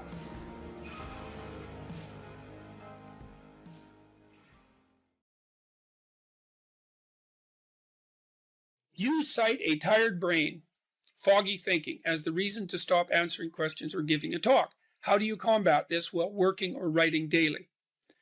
Well, I eat a big breakfast relatively soon on waking. That really helps. If any of you out there are anxious, and many of you no doubt are, there'll be a large number of you who are anxious and don't eat breakfast. There'll be a whole bunch of you out there who think, well, I don't eat breakfast. It isn't necessary. It's like, that's wrong. It's necessary. You fasted all night. If you load yourself cognitively or physiologically in the morning, your brain, stressed, will encourage your body to produce insulin. It will take all the blood sugar out of your blood, and then you're done for the day. And then you'll be anxious. And a lot of the rest of you too, you'll find if you're anxious, try this. It's really, really interesting experiment. The next time you're anxious, go eat something. Eat some protein and fat would be best. You could have cheese and crackers. I'm not a big fan of carbohydrates, but whatever. Eat whatever you're willing to eat, but make it solid. Don't eat a peanut butter, or don't eat a chocolate bar or something sweet. Eat something substantial, a piece of meat, a piece of cheese, some peanut butter, something like that. And then wait 10 minutes and see if you're less anxious. And try that for like 2 weeks. Every time you get anxious, eat something. Because then you can find out if your anxiety is linked to low blood sugar. And it's very likely that it is, especially if you also get irritable and foggy in your thinking. And the best way to treat that, as far as I've been able to tell, and there's a decent literature on this, is to make sure that you eat a big breakfast. And you might say, well, I'm not hungry in the morning. It's like, who the hell cares if you're hungry? I didn't say enjoy your breakfast. I said eat it. That's not the same thing. There's lots of things that you need to do that you don't enjoy to begin with. You'll get hungry in 6 months and then you'll start to enjoy it. So that's a massive difference. I take small naps quite frequently. If I'm wiped out, I'll go have a nap for 10 minutes or 15 minutes. And then that helps quite a lot. I try to wake up on a fairly regular schedule. That's another thing I would really recommend for people whose lives are in disarray and who are anxious. Try to fix your wake time.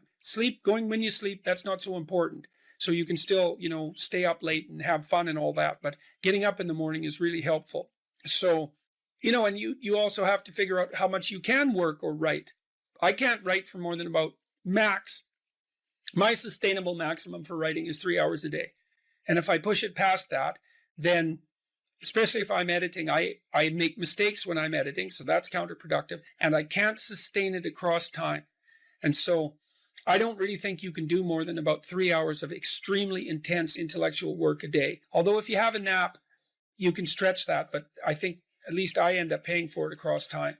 So nap, make sure you eat, and make sure that you get enough sleep. So that's how I combat it and try to make myself hyper efficient.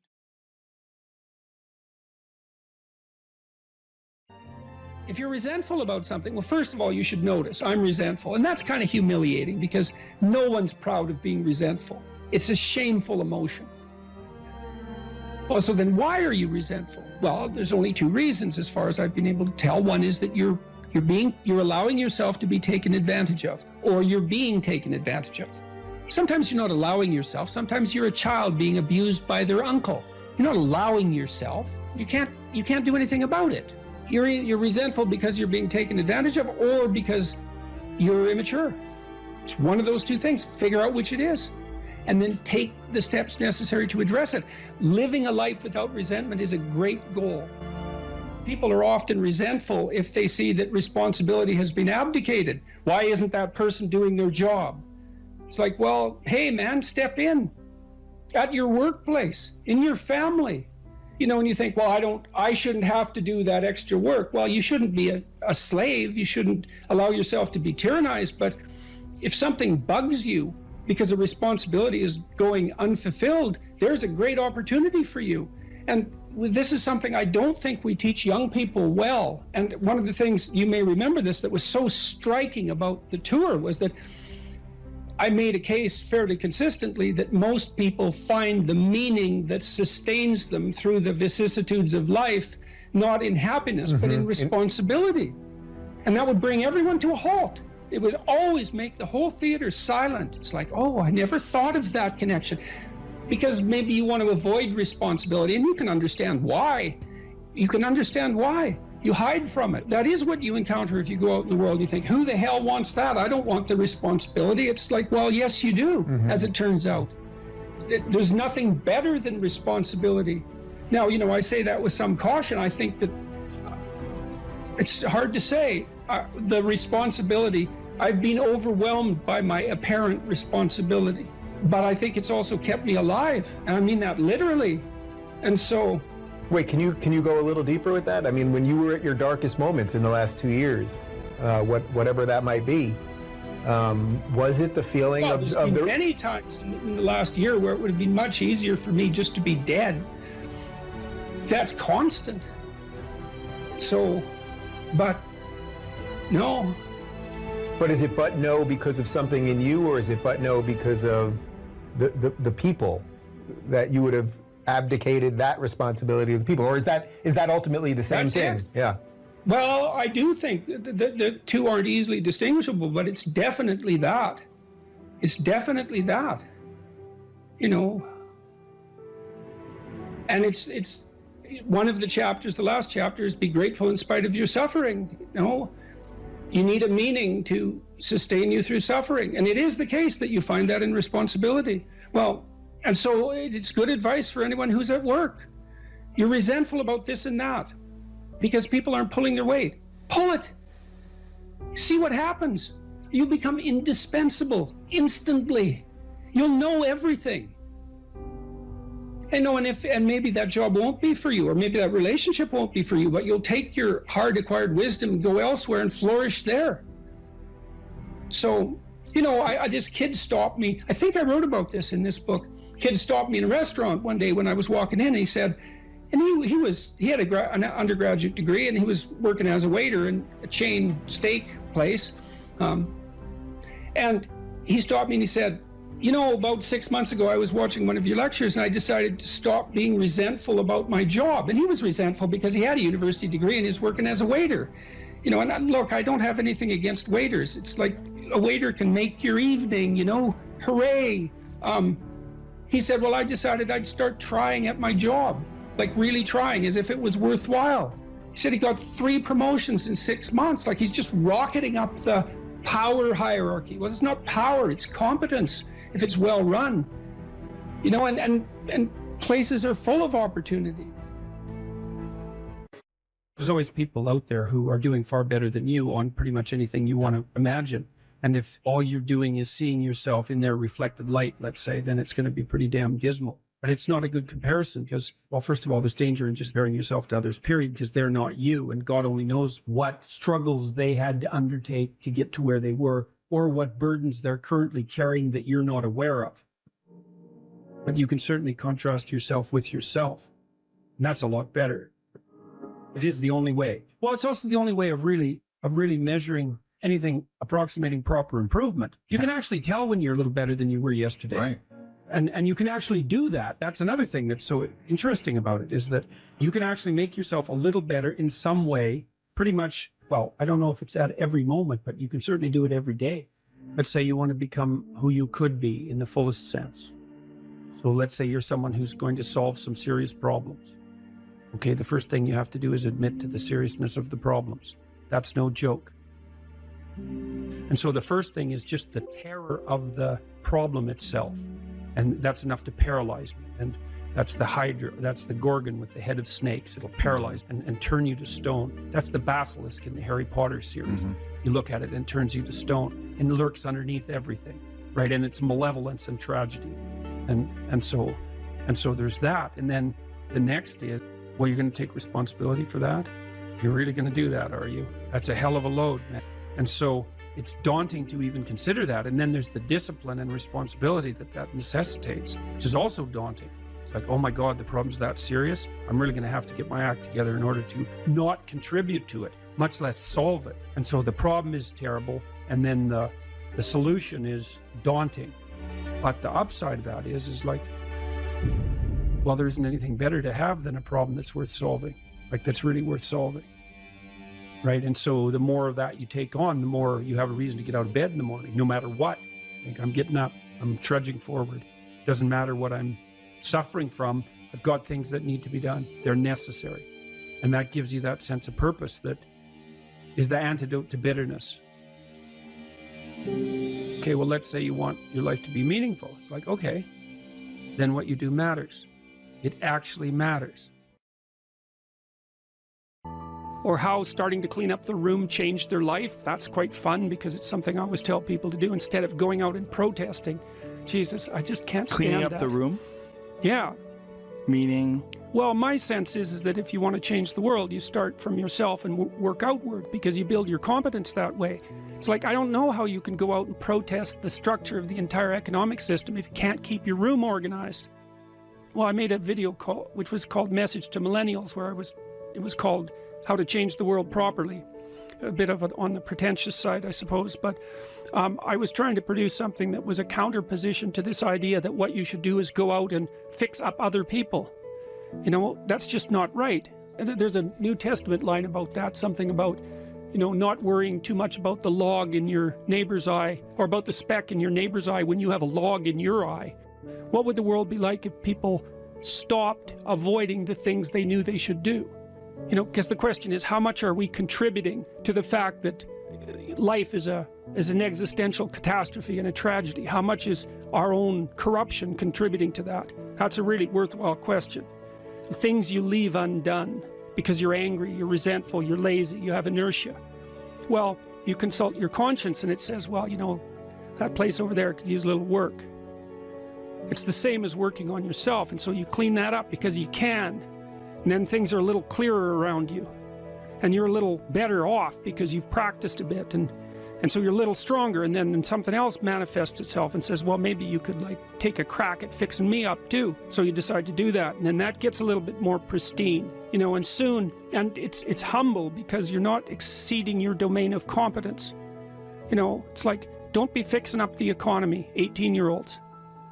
You don't know anything about the economy. It's a massive, complex machine beyond anyone's understanding, and you mess with it at your peril. So, and can you even clean up your own room? No. Well, you should think about that. You should think about that. You know, what should happen when you go to university is you should learn how to think and formulate arguments. You should learn to think, speak, and write. That's what the humanities are for. They're to make you dangerous, right? Because if you can think and speak and write, you're deadly. In a complex job, you're exactly what's necessary. There's nothing you can possibly do to become more deadly than to improve your facility with language. And the way you do that is by reading, especially great things, and by writing, and by thinking, and by speaking, for that matter. But how could that not be viewed as absolutely central to what education is about? You want to be inarticulate and stumble over everything that you try to think and communicate? Yeah. How are you going to get anywhere? You don't even know who you are under those circumstances. You're this massive feeling that's expressing itself, you know, maybe in violence because you can't find the words, and you stumble around and bump into things, and you're clunky and dull, and you're not witty, you don't sparkle. Learn to write. I'm dead serious. Like, I'm dead serious about that. Because writing is formalized thinking. And so the way you write is, first of all, you need a problem. Because why write if you don't have a problem? So this is good advice if you're just writing an essay, by the way, for your classes. It's like, pick a bloody problem that you want to write about, because otherwise it's false right from the start. It's up to you to engage with the material until you find something that grips you, that you desire to investigate. Okay, so you need a problem. Well, the next thing you need to do is, well, you need to have something to say about the problem. Well, so, reading. Reading is really good for that. Read as much as you can, get your hands on that addresses the problem. Okay, so now you know a bunch of things, or at least provisionally know them. You at least have access to them. Well, now you start sorting through it. It's like, okay, well, maybe I need to summarize what I've learned, and then I need to iron out the contradictions between what I've learned, and I need to elegantly formulate that, and I need to get my word choice right, and my phrase choice right, and my sentence choice right, and I need to organize the sentences into proper paragraphs, and the paragraphs into proper sequence so that I have a coherent argument. And at the same time, what you're doing is you're integrating your own personality at the highest and most abstract level of organization, and you're sharpening your tools, and you're putting yourself straight because you're learning to think.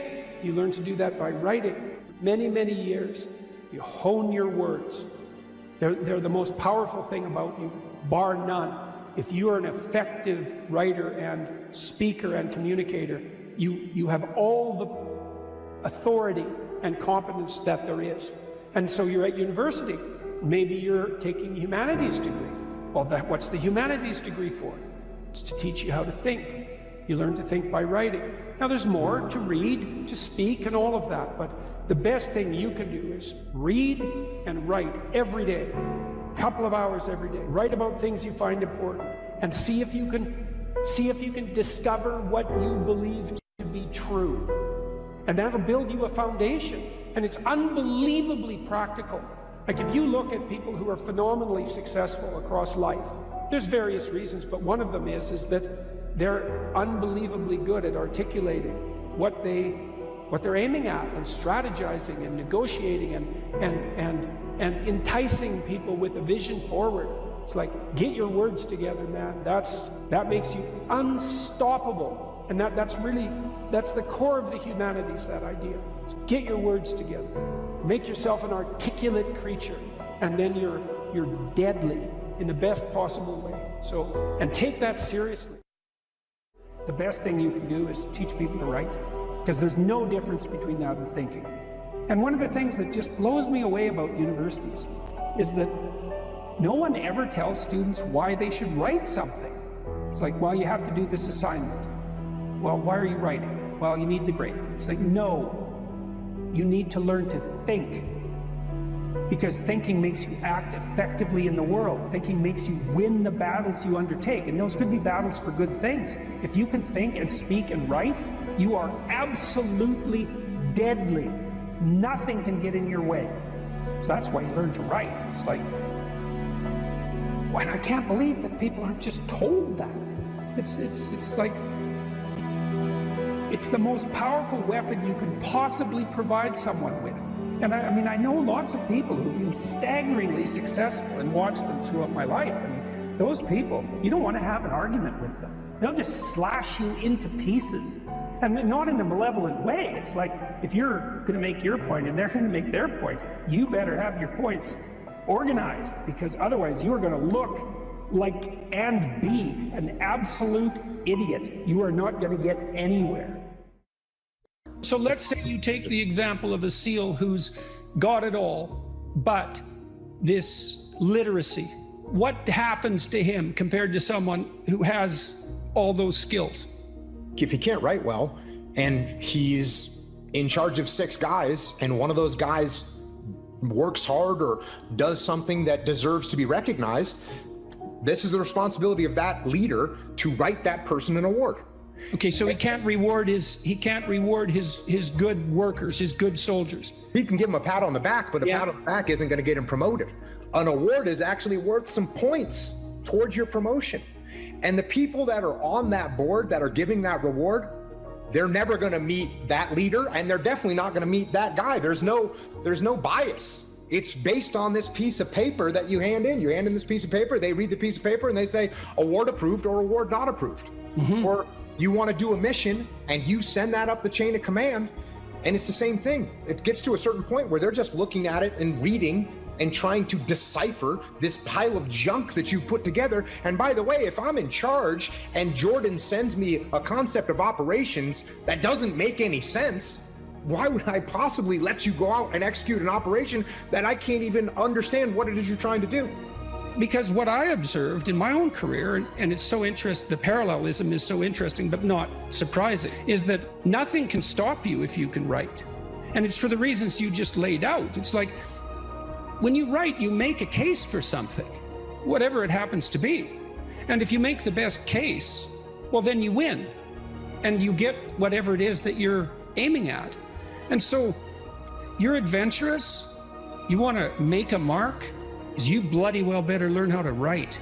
Because if you learn how to write, well, then you can think and you can communicate your thoughts. So not only are you deadly strategically, you become extremely convincing. And then you can go and do anything you want and no one will stop you. And that's never told to people. And I don't really understand why. You know, you hear the pen is mightier than the sword, which is just a cliche unless it's fleshed out. There's this old story in King Arthur where the knights go off to look for the Holy Grail, which is either the cup that Christ drank out of at the Last Supper or the cup into which the blood that gushed from his side was poured when he was crucified. The stories vary, but it's basically a holy object, like the phoenix in some sense, that's a representation of transformation. So it's an ideal, and so King Arthur's knights who sit at a round table, because they're all roughly equal, go off to find the most valuable thing, and where do you look for the most valuable thing when you don't know where it is? Well, each of the knights looks at the forest surrounding the castle and enters the forest at the point that looks darkest to him. And that's a good thing to understand, because the gateway to wisdom and the gateway to the development of personality, which is exactly the same thing, is precisely through the portal that you do not want to climb through. And the reason for that's actually quite technical. This is a Jungian presupposition too, is that, well, there's a bunch of things about you that are underdeveloped, and a lot of those things are because there's things you've avoided looking at because you don't want to look at them, and there's parts of you you've avoided developing because it's hard for you to develop those parts. And so it's by virtual necessity that what you need is where you don't want to look, because that's where you've kept it. And that's why there's, you know, an idiosyncratic element of it for everyone. Your particular place of enlightenment and terror is not going to be the same as yours, except that they're both places of enlightenment and terror. So they're equivalent at one level of analysis and different at another. So anyways, back to fiction and what it does. It distills truth, and it produces characters that are composites. And the more they become composites, the more they approximate a mythological character.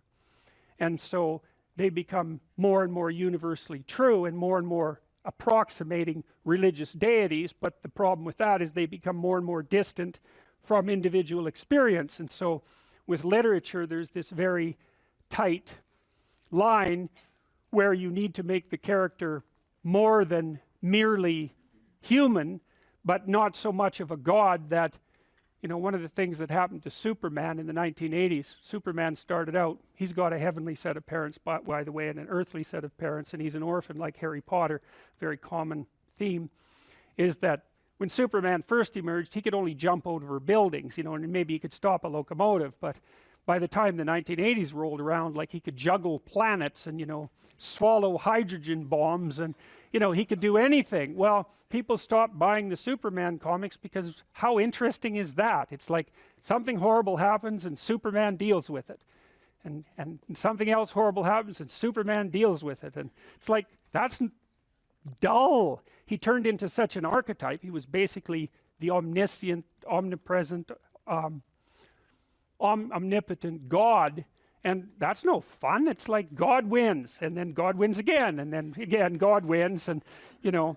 So then they had to weaken him in different ways with kryptonite, you know. So green kryptonite kind of made him sick, and red kryptonite, I think, kind of mutated him, if I remember correctly. And anyways, they had to introduce flaws into his character so that there could be some damn plot. And that's something to think about, you know.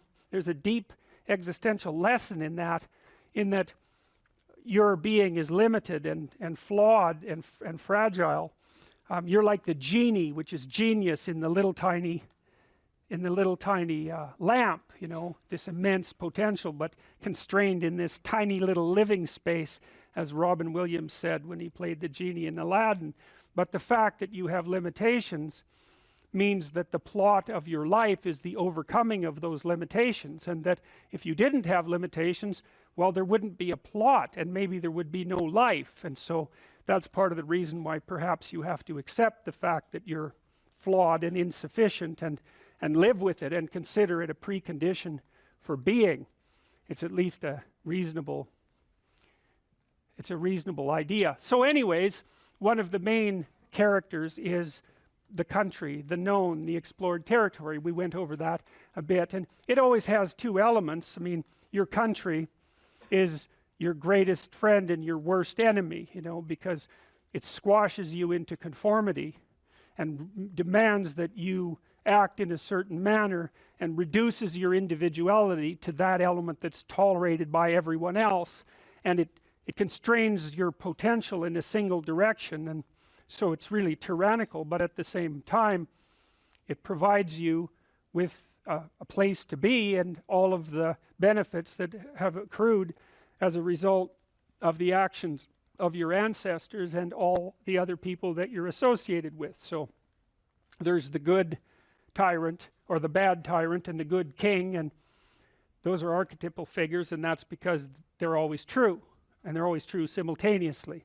you know, which is partly why I object to the notion of the patriarchy, because it's a it's the what do you call that? It's the apprehension of a mythological trope, which is that of the evil tyrant, without any appreciation for the fact that the archetype actually has two parts, and the other part is the wise king. And you know, you can tell an evil tyrant story about culture, no problem, but it's one-sided, and that's very dangerous, because you don't want to forget all the good things that you have while you're criticizing all the ways that things are in error.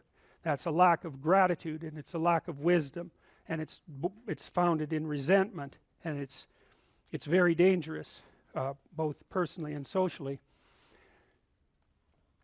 I told you that Captain Hook is a tyrant because he's got this crocodile chasing him, and the crocodile has a clock in its stomach, and that's death. It's like, obviously, right? Tick, tick, tick, tick.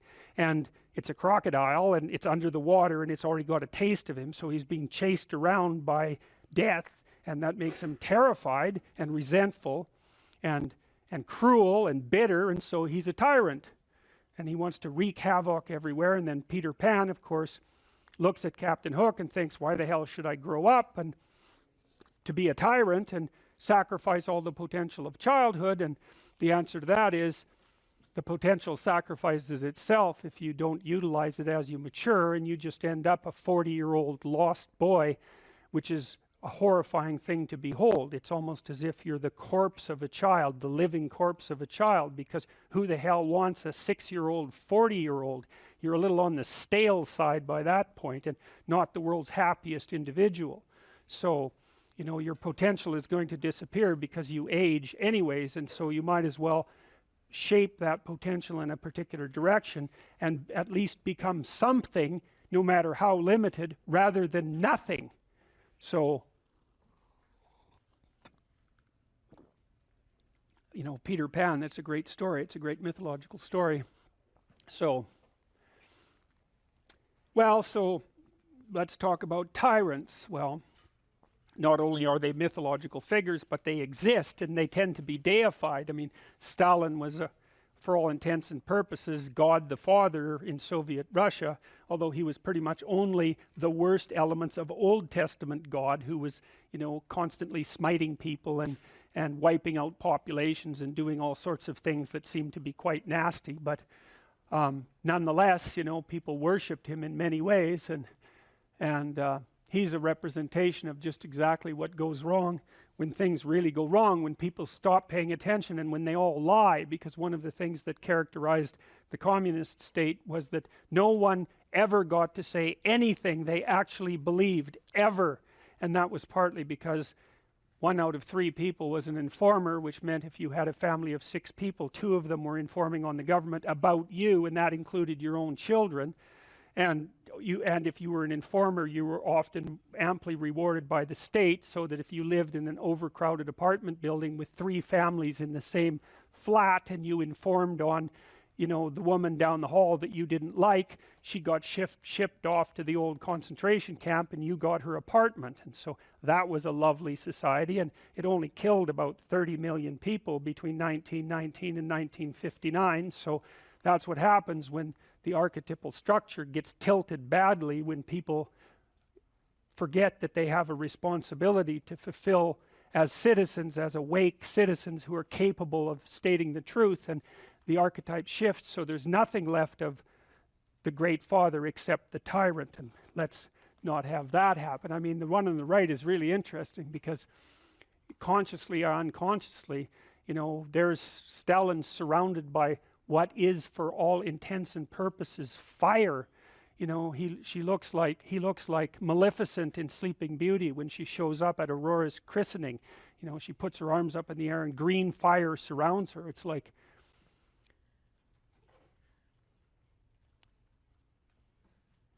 It's like he's surrounded by fire, and there's Lenin above him, who's like king of the fiery realm, and that's for sure. So I mean, all the terrors that happened in the Soviet Union didn't start under Stalin, they started under Lenin, and Lenin was, or Stalin was definitely Lenin's legitimate son, let's put it that way.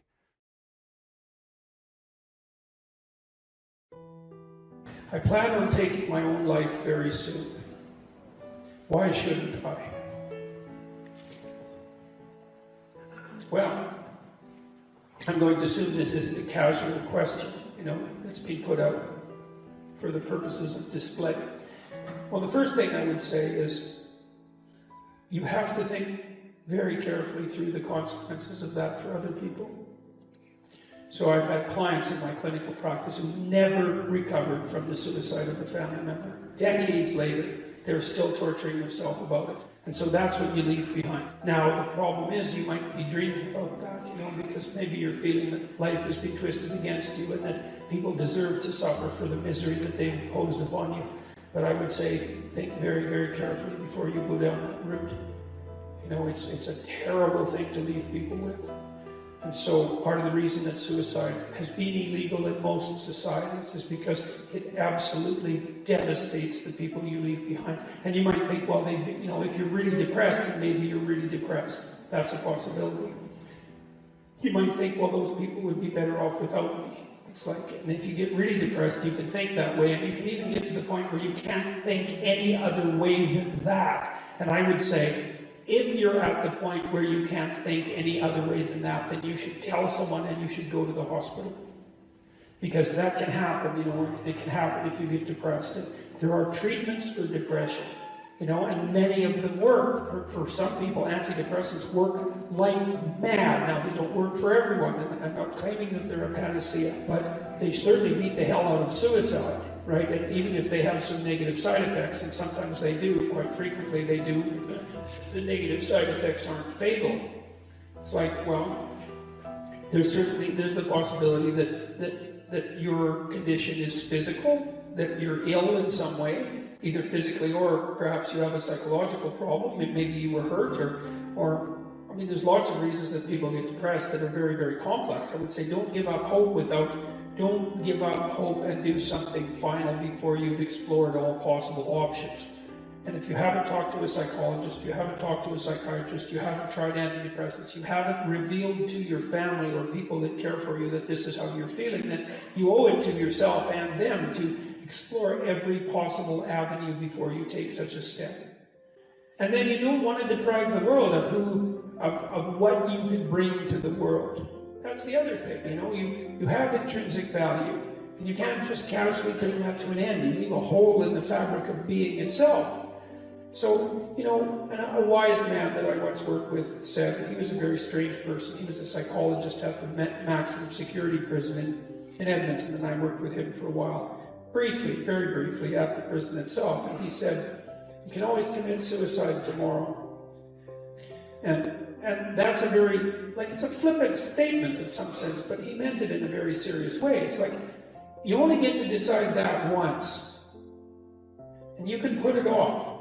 And so I would say just put it off, and then put it off some more, and then put it off some more, and see what you can do to put yourself together.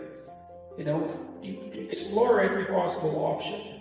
And if you're so hopeless that you have a suicidal plan, which is a real sign of danger, if you really know how you would do it and you've thought it out, then I would say, tell someone for God's sake, tell them, or go to a hospital and tell them. And for sure, try antidepressants, but what the hell do you have to lose? So do everything you possibly can to address the issue before you do something like that. And do give some thought to the people that you're going to leave behind, because believe me, you may just absolutely wipe them out in a way that they will never recover from. You cannot fix someone's suicide. You're stuck with it. And you think you torture yourself for the rest of your life. If I would have only known, if I would have only said something different. This particular client talked to her relative, a sibling, who committed suicide like 20 minutes before he committed suicide, probably after he took the pills. You know, and she was kind of preoccupied because you don't know that the person at the other end is at the end of their tether. And she never forgave herself for not responding properly in that last phone call. That's a hell of a thing to leave someone with. And the final thing I would say is don't be so sure that your life is yours to take. You know, you don't own yourself the way that you own an object. You have a moral obligation to yourself as a locus of divine value, let's say. You can't treat that casually. It's wrong. So those are the reasons. Explore everything you can explore to put yourself back on your feet. All the things. There's all sorts of treatments for depression. Don't leave the people around you with that to suffer from for the rest of their lives. Don't underestimate your value in the world. And don't underestimate the fact that suicide is wrong. And so those are 4 reasons why you shouldn't end your life soon, or at all, for that matter. So, our daughter ended her life at 24 due to depression. If someone is determined to end their life, how can one change their mind? Oh, well, first of all, I'm very sorry about that. That's a terrible thing. Look, I had this friend,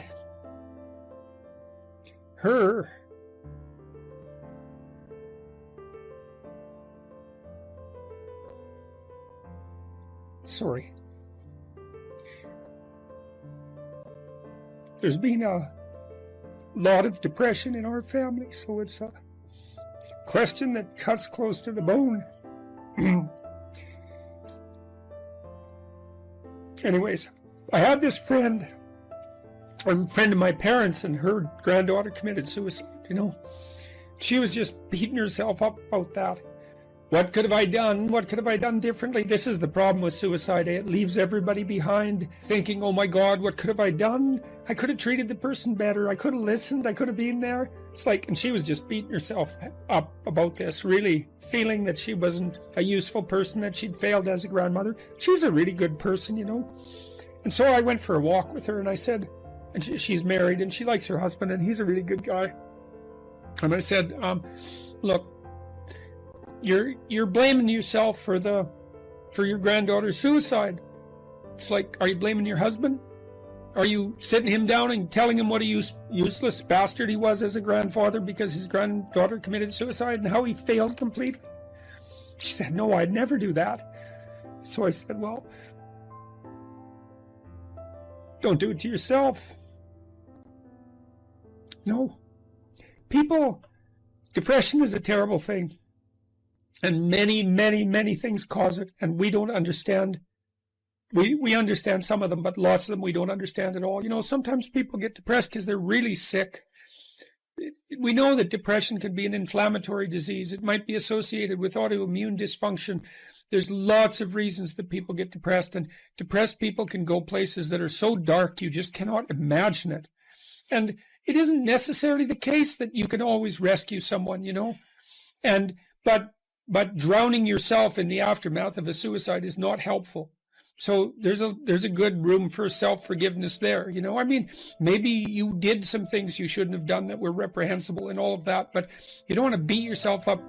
Remember the presumption of innocence, right? Innocent until proven guilty. And you have to apply that to yourself. I think there are times when people are so depressed that there isn't anything that anyone can do.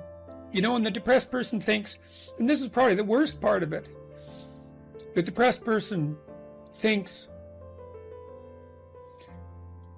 everywhere I look, it's nothing but catastrophe. And I can't see any way out of it. I can't see any path forward whatsoever. And then they think as well, and maybe it's the combination of these two thoughts that really make people suicidal. It's like, it's hopeless. It isn't going to get any better. No matter where I turn, there's no escape. The suffering is unbearable. And I'm absolutely no use whatsoever to anyone. It would be better for everyone if I was just gone, because if I'm not so much of a burden now that it's going to destroy their life, then I'm going to be that much of a burden in the future. And so it's hard to imagine what that's like for people, but it's dreadful. And there's lots of ways you get there. And so you can listen to people. You can desperately encourage them to seek the help they need. You know, like I've seen antidepressants work miracles on very, very many people. Now, they don't work for everyone, and they're not a panacea, but, you know, they have side effects and all of that. But One of the side effects of untreated depression is that you kill yourself, and there is no recovery from that, and the probability is actually rather high. So you can go to war with them about antidepressants. If the person can't get out of their depression and they're suicidal, it's like, what do they have to lose? 1 month on antidepressants. They'll know. Well, they might have to experiment longer, because it would depend on, you know, some people respond better to some classes of antidepressants than the others. It's worth having a war with someone if they're in dire straits and they won't do everything they can to get better. ECT works, electroconvulsive therapy works for intractable depression. It's a terrible thing to contemplate, but the modern versions of ECT aren't. One flew over the cuckoo's nest. And again, it's like, there's no coming back from death. So, look, it isn't clear. You can't rescue everyone. People get sick and they die.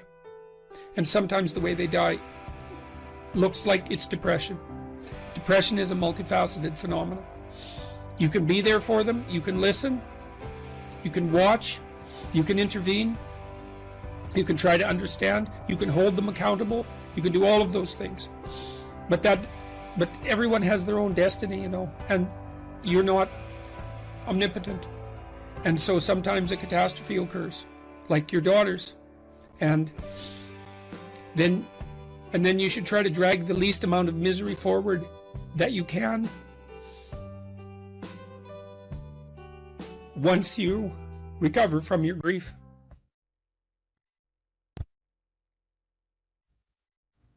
You know, if you take people, then you expose them voluntarily to things that they are avoiding and are afraid of, you know, that they know they need to overcome in order to meet their goals, their self-defined goals.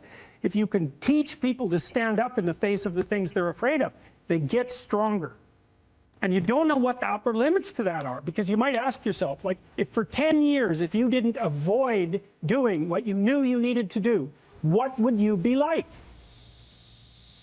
Well, you know, there are remarkable people who come into the world from time to time, and there are people who do find out over decades-long periods what they could be like if they were who they were, if they spoke their being forward. And they get stronger and stronger and stronger, and we don't know the limits to that. We do not know the limits to that. Probably running at about 51% of our capacity. Something, I mean, you can think about this yourselves. I often ask undergraduates how many hours a day you waste, or how many hours a week you waste. And the classic answer is something like 4 to 6 hours a day. You know, inefficient studying, watching things on YouTube that not only do you not want to watch, that you don't even care about, that make you feel horrible about watching after you're done. That's probably 4 hours right there. You know, you think, well, that's 25 hours a week, it's 100 hours a month, that's 2.5 full work weeks, it's half a year of work weeks per year. And so if your life isn't everything it could be, you could ask yourself, well, what would happen if you just stopped wasting the opportunities that are in front of you? You'd be, who knows how much more efficient? 10 times more efficient, 20 times more efficient. That's the Pareto distribution. You have no idea how efficient people get. It's completely, it's off the charts. It's not so obvious to me that people would take the meaningful path. Now, when you say, well, nihilists suffer dreadfully because there's no meaning in their life and they still suffer, yeah, but the advantage is they have no responsibility. So that's the payoff, and I actually think that's the motivation. Say, well, I can't help being nihilistic. All my belief systems have collapsed. It's like, yeah, maybe. Maybe you've just allowed them to collapse because it's a hell of a lot easier than acting them out. And the price you pay is some meaningless suffering, but you can always whine about that and people will feel sorry for you. If you live a pathological life, you pathologize your society. And if enough people do that, then it's hell. Really, really.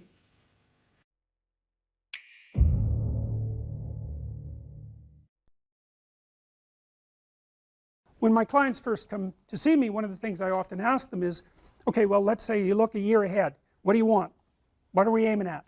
What would, your life isn't the way you want it to be. How would it look if it was the way you wanted it to be? Or at least partly that way. Then we aim at that, right? And we look for impediments, psychological impediments, fears, avoidance strategies, that sort of thing. And we develop strategies. And we try to move towards that, I would say, ideal. All right, to understand the categories of myth, we'll say, we have to understand something about the nature of categorization. Now, categorization is a tricky thing, and we're going to run through some complicated ideas relatively quickly. You know, you think you put things in the same category because they're similar, but the problem is that, first of all, that's not an answer. It's just a restatement of the initial proposition. And second of all, you can put things in the same category that are by no means identical, and you often do that. And third, it's things that are similar are often also importantly different, and so picking which element of similarity, you know, like let's say you have a group of books. Well, are they the same? Well, obviously no, because unless they're, you know, all the same book. But the category of books is a pretty strange category because the content of the books differs completely. Well, you could still make a group of books, and you pick some arbitrary element that unites them and consider that grounds to make a category. There's other categories, more scientific categories, and scientific categories tend to actually contain things that are very, very similar across multiple dimensions. Like protons are like that. As far as I can tell, there's nothing that distinguishes one proton from another, and the same with electrons. And you know, the set of triangles is like that because you can define it precisely. But most of the categories that human beings use aren't so neat, and the problem with that is that unless the categories are neat, like scientific categories, it's very difficult to investigate them scientifically. So for example, you might do research on a group of people with anxiety disorders, but the problem with that is that the anxiety disorder category is so heterogeneous that it's almost impossible to identify the commonalities across all the people who are in that category, and that's partly because the category isn't actually a scientific category. It's a hybrid category. It's a practical category. I can give you an example of that.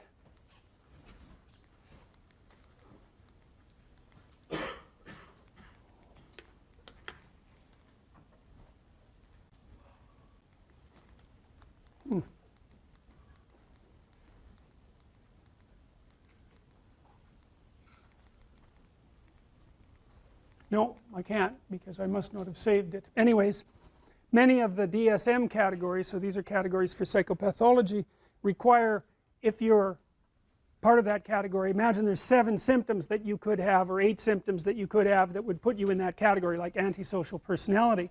8 symptoms: you steal, you kick, you hit, you bite, you know, you're abusive. I don't remember the categories precisely, but you can be in the category if you have symptoms 2 through 5, and you can be in the category if you have symptoms 6 through 8. They aren't the same symptoms, but you're in the same category. And you think, well, how the hell can that be? Well, that's a family resemblance category, roughly speaking, and lots of the things that we use are family resemblance categories. There's a prototype, and then if you have enough of the features of that prototype, imagine the prototype has 10 features, and if you have 6 of those features, you get to be in that category. But it means that the category is actually quite diverse, and that's one of the problems that plagues psychiatry as a science and clinical psychology as a science. It's a really big problem because if the categories aren't homogeneous, then it's very difficult to draw conclusions about the members of the category.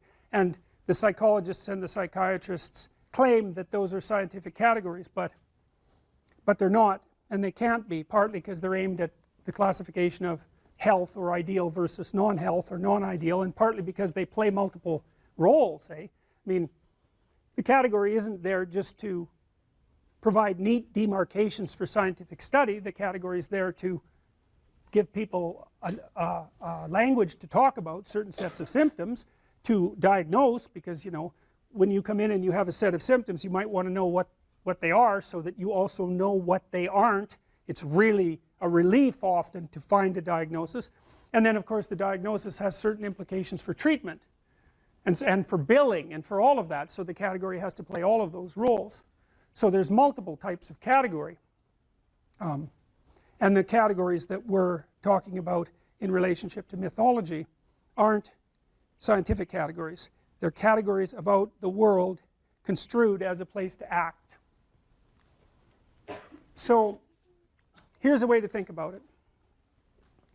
You're always looking at the world through a framework of reference, and you have to do that because there isn't very much of you. You can't see the whole world at once, and in fact the amount of the world you actually see is so small you can't believe it. The central part of your vision is zipping around producing a pretty high resolution representation of exactly what you're looking at, but outside of that center, like if I look at you, I can't see her eyes. I can see her glasses, but barely. I can't even tell whether you're male or female. The person past that, I can't see at all. Now you don't notice that, you know. You don't notice that you're that blind because your central vision is always popping around, illuminating that tiny space. But you're so damn blind, it's just mind-boggling. And I'm sure some of you have seen the Invisible Gorilla video, you know, where a gorilla comes into the video and you don't notice, which is somewhat shocking because you would think that you would notice a gorilla. But what happens is that you actually don't notice something unless it interferes with what you're doing. And because what are you going to do? Notice everything? You can't do that. You can hardly notice anything. So what you do is you pick something to focus on. It's usually something that you value, because why else would you focus on it? So that means that your value system determines the direction of your perception. Bloody well think about that for a minute. That's a Buddhist idea, right? People live in a kind of illusion, and sometimes that illusion causes suffering, and they can transform the way they look at the world, and that can release them from their suffering. But the idea that you do live in an illusion, well, I don't know if it's exactly an illusion, but you certainly do live within a framework of perception that's determined by your values. Now that is so weird, you know, because we never think of the world as something that reveals itself through our values.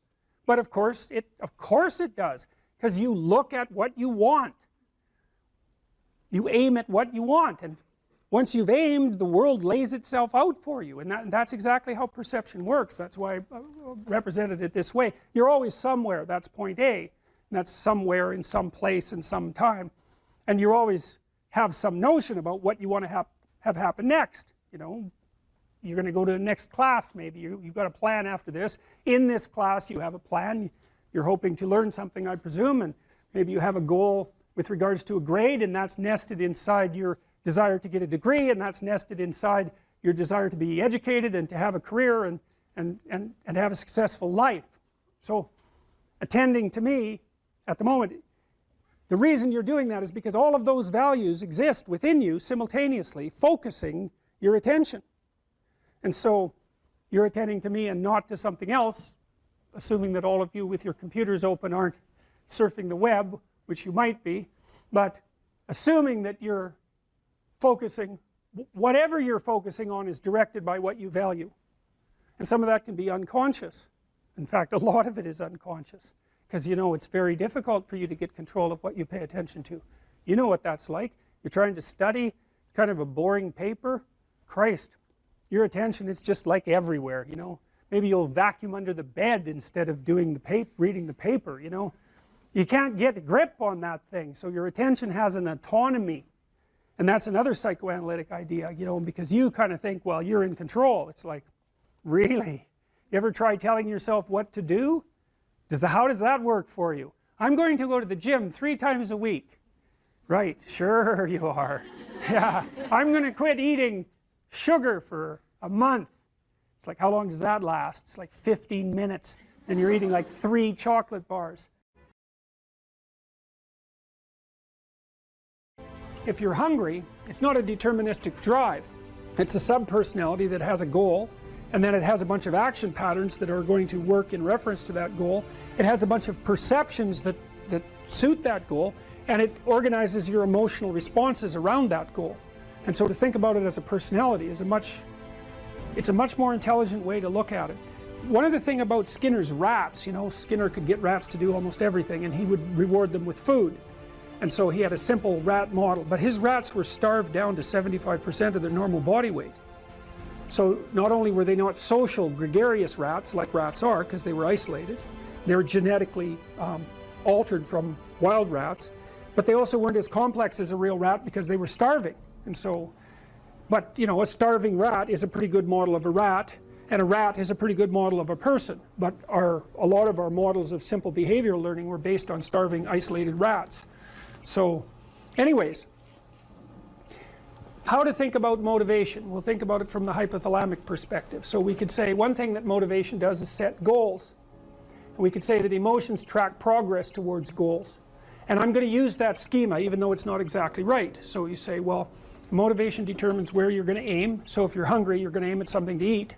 And then that will organize your perceptions so that you zero out everything that isn't relevant to that task, which is almost everything. You concentrate on those few things that are going to facilitate your movement forward. When you encounter those things, that produces positive emotion as you move through the world towards your goal, and you see that things are laying themselves out that facilitate your movement forward. Those things cause positive emotion. And if you encounter anything that gets in the way, then that produces negative emotion, and it can be like threat, because you're not supposed to encounter something that gets in the way. It can be anger, so that you move it away. It can be frustration, disappointment, grief. Those would, if you had a response that serious to an obstacle, it would probably punish the little motivated frame right out of existence. You know, so you walk downstairs and, I don't know, the contracting company has set a wrecking ball through your kitchen. It's like, that's going to be disappointing. You're not going to keep eating the peanut butter sandwich in the rubble. That little frame is going to get punished out of existence, and some new goal is going to pop up in its stead. And you know, one of the things we're going to try to sort out is how do you decide when you've encountered an obstacle that's so big that you should just quit and go do something else? Because that's not obvious.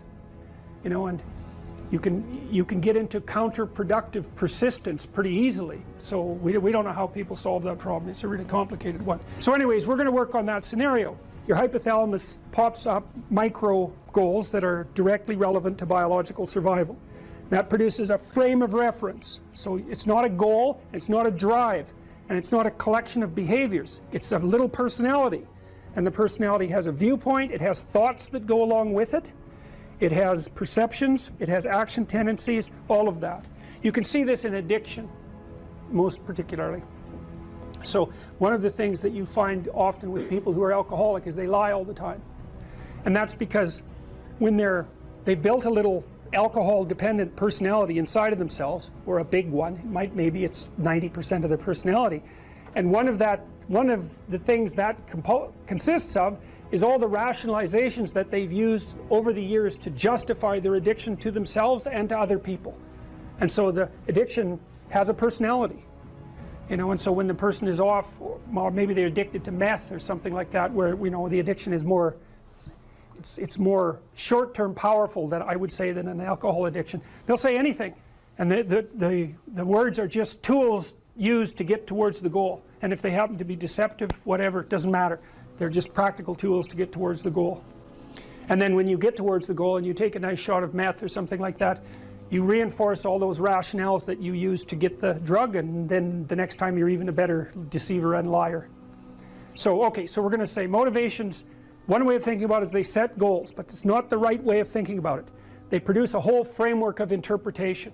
And so we're going to think about that framework of interpretation. And then emotions emerge inside of that.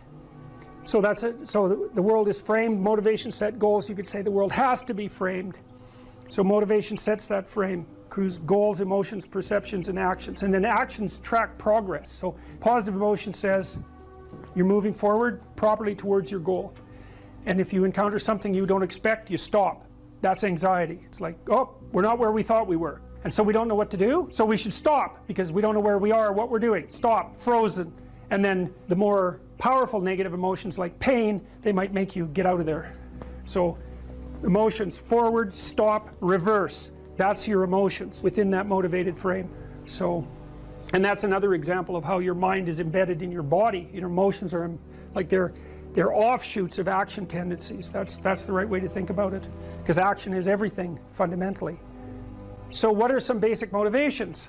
Most of these are regulated by the hypothalamus, by the way, and that tells you just how important a control system it is. The other thing that's useful to know about the hypothalamus is that it has projections going up from it that are like tree trunks, and inhibitory projections coming down that are like grapevines.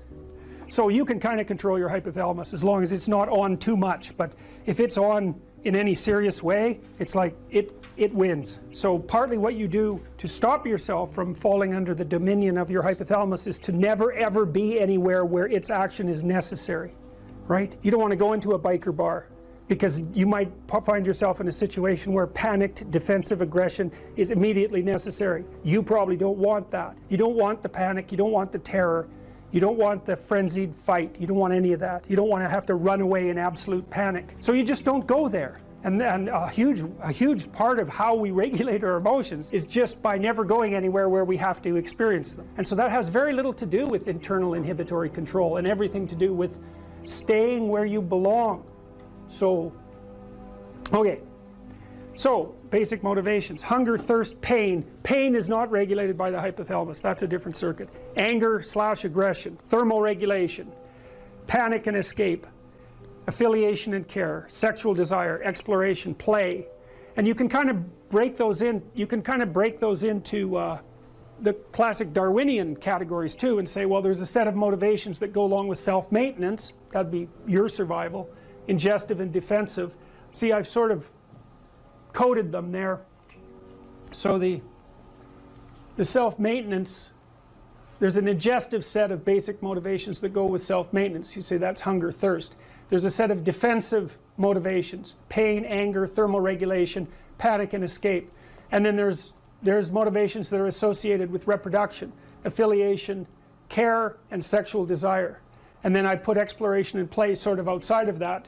I would say because those two things serve both of these approximately equally.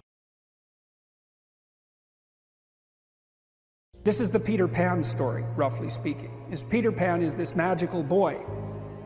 Pan is the god of everything, roughly speaking, right? And so it's not an accident that he has the name Pan. And he's the boy that won't grow up. And he's magical. Well, that's because children are magical. They can be anything. They're nothing but potential. And Peter Pan doesn't want to give that up. Why? Well, he's got some adults around him, but the main adult is Captain Hook. Well, who the hell wants to grow up to be Captain Hook? First of all, you've got a hook. Second, you're a tyrant. And third, you're chased by the dragon of chaos with a clock in its stomach, right? The crocodile. It's already got a piece of you. Well, that's what happens when you get older. Time has already got a piece of you. And eventually, it's got a taste for you. And eventually, it's going to eat you. And so Hook is so traumatized by that he can't help but be a tyrant. And then Peter Pan looks at traumatized Hook and says, well, no, I'm not sacrificing my childhood for that. So that's fine, except he ends up king of the Lost Boys. In Neverland, well, Neverland doesn't exist, and who the hell wants to be king of the Lost Boys? And he also sacrifices the possibility that he'll have a real relationship with a woman, because that's Wendy, right? And she's kind of conservative, middle class, London-dwelling girl. She wants to grow up and have kids and have a life. She accepts her mortality. She accepts her maturity. Peter Pan has to content himself with Tinkerbell. She doesn't even exist. She's like the fairy of porn. She doesn't exist. She's the substitute for the real thing. But the dichotomy that you're talking about is very tricky because there's a sacrificial element in maturation. Right? You have to sacrifice the pluripotentiality of childhood for the actuality of a frame. And the question is, well, why would you do that? Well, one reason is it happens to you whether you do it or not. You can either choose your damn limitation, or you can let it take you unaware when you're 30, or even worse, when you're 40. And then that is not a happy day. I see people like this, and I think it's more and more common in our culture because people can put off maturity without suffering an immediate penalty. But all that happens is the penalty accrues, and then when it finally hits, it just wallops you. Because when you're 25, you can be an idiot. It's no problem. Even when you're out in a job search, it's like, well, you don't have any experience and you're kind of clueless. It's, yeah, you're young. You know, it's no problem. That's what young people are like, but they're full of potential. Okay, well, now you're the same person at 30. It's like people aren't so thrilled about you at that point. It's like, what the hell have you been doing for the last 10 years? Well, I'm just as clueless as I was when I was 22. Yeah, but you're not 22. You're an old infant, right? And that's an ugly thing, an old infant. So, part of the reason you choose your damn sacrifice because the sacrifice is inevitable, but at least you get to choose it. And then there's something that's even more complex than that in some sense, is that the problem with being a child is that all you are is potential, and it's really low resolution. You could be anything, but you're not anything. So then you go and you adopt an apprenticeship, roughly speaking, and then you become, at least you become something. And when you're something, that makes the world open up to you again. You know, like if you're a really good plumber, then you end up being far more than a plumber. Like you end up being a good employer. You know, if you're a really good plumber, well then you have some employees, you run a business, you train some other people, you enlarge their lives, you're kind of a pillar of the community, you have your family. Once you pass through that narrow training period, which narrows you and constricts you and develops you at the same time, then you can come out the other end with a bunch of new possibility at hand. And Jung talked about that. He thought that part of the proper path of development in the last half of life was to rediscover the child that you left behind as you were apprenticing. And so then you get to be something and regain that potential at the same time. Very, very smart. Well, he was very, very smart. So that's very wise thing to know. So, yeah. Sacrifice. You get to pick your damn sacrifice. That's all. You don't get to not make one. You're sacrificial whether you want to be or not. That's a good thing to know as well. Is there a purpose to our life? And well, that's a hard question. And then if there is a purpose, well, how is it expressed? And then if there is a purpose and our lives are truncated as they are by death, then how can that purpose have significance? And those are hard questions, but Socrates' experience seemed to be that he had lived enough in his life so that when push came to shove, which it certainly did, he was able to gracefully let it go. And you know, he attested to that with his death. And that's fairly convincing, you know, I mean, that's a fairly convincing argument. And it's one that I find, well, it's hard to tell if I find it exactly credible, but I don't find it incredible. I mean, I certainly have noticed that as I've got older and have done things,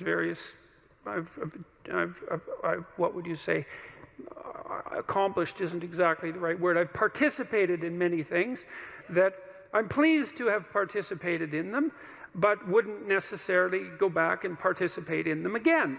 It's sort of as if when you do something and you finish it, it's as if it's done. You don't have to do it again. And maybe it's possible, who knows, that if you finish your life, whatever that might mean, if you exhaust your life, then that's enough life, you know, that you've had enough. And I mean, that doesn't mean that I try not to keep myself healthy and that I want to die tomorrow. It doesn't mean any of that. I'm trying to stick around as long as I can, but there's still that curiosity about the relationship between life and mortality, and the possibility that a life well lived exhausts itself in some fundamental sense, so that you can be satisfied, let's say, with what you were. There is some psychological evidence that bears on this. If you ask people what they regret, especially as they get older, what they generally report is things not done. So they don't regret so much mistakes they've made, although of course people obviously regret mistakes they've made as well. So they don't exactly regret sins of commission, right? Errors that they've actively made. They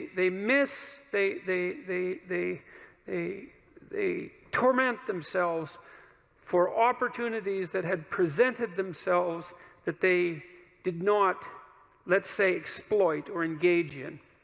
And I think that's worth thinking about too, because one thing that I have become convinced about with regards to human consciousness, which I think is equivalent to the spark of divinity in some sense that our fundamental stories insist has been placed within us, is that human consciousness is that faculty that confronts potential itself. I think there's good neurological evidence for this, by the way, for those of you who are scientifically minded, because we build circuits within us for habitual action that we've practiced many times that seem to run in a very deterministic fashion. And we are a strange combination of deterministic and non-deterministic as far as I can tell. But what our consciousness seems to be for is to encounter those things that we have not yet encountered. And those things that we have not yet encountered seem to me to be those things that have not yet been brought into being. And so you could say that what our consciousness is for the encounter with potential. You know, that our consciousness is it's not for the past, it's not even for the present. It's to transform the future into the present. And really that's what our consciousness does. When you wake up in the morning, you have a new day ahead of you, and the day could take you in very many directions. And the weeks and the years, all of that can take you in very many directions. And you have some apprehension about what those directions might be. You have some apprehension about what role your choices might make in transforming that potential into one form of actuality or another. I mean, you certainly know that there are dreadful mistakes that you might be very tempted to make that would produce all manner of hell around you and still be tempted to do it. It seems like it's sitting there right in front of you as a possibility. You also know that, you could haul yourself up out of bed and attend to your duties and do the sorts of things that you're supposed to and set a few things right that day and that week, and that likely things would at least not be worse, and they would probably be better. And I do believe that I don't understand how this can be the case. I don't understand how it is that consciousness can function in that way, because I think to understand that, we would have to understand what it means for the future to be only potential rather than actuality, and who the hell understands that? I mean, no one. And then we'd have to understand how it is that our conscious choices and our conscious ethical choices transform that potentiality into actuality, into reality, into the present and the past. And we certainly act as if we believe that that's what we do. We upbraid ourselves. For example, when we do a bad job of it, we're upset with our children and those we love if we don't believe that they're living up to their potential. We're guilty and ashamed when we make choices that we feel are inappropriate. We understand to some degree that the manner in which time lays itself out has something to do with the ethics of our choice. And again, I would say that's a very deep idea. I think it's the most true idea I know.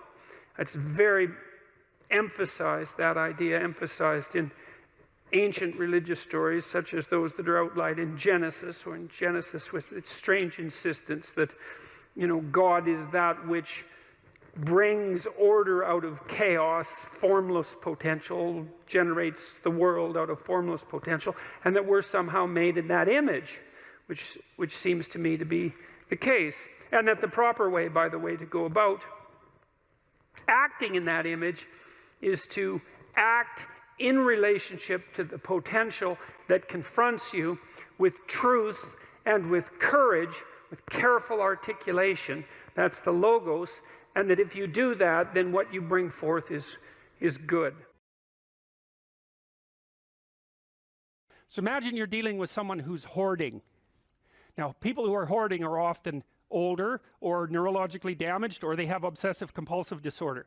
But then you walk into their house and there's like 10,000 things in their house. There's maybe 100 boxes, and you open up a box, and in the box there's some pens and some old passports and some checks and their collection of silver dollars and some hypodermic needles and some dust and a dead mouse and there's boxes and boxes and boxes like that in the house. It's absolute chaos in there. Absolute chaos, not order, chaos. And then you think, is that their house or is that their being? Is that their mind?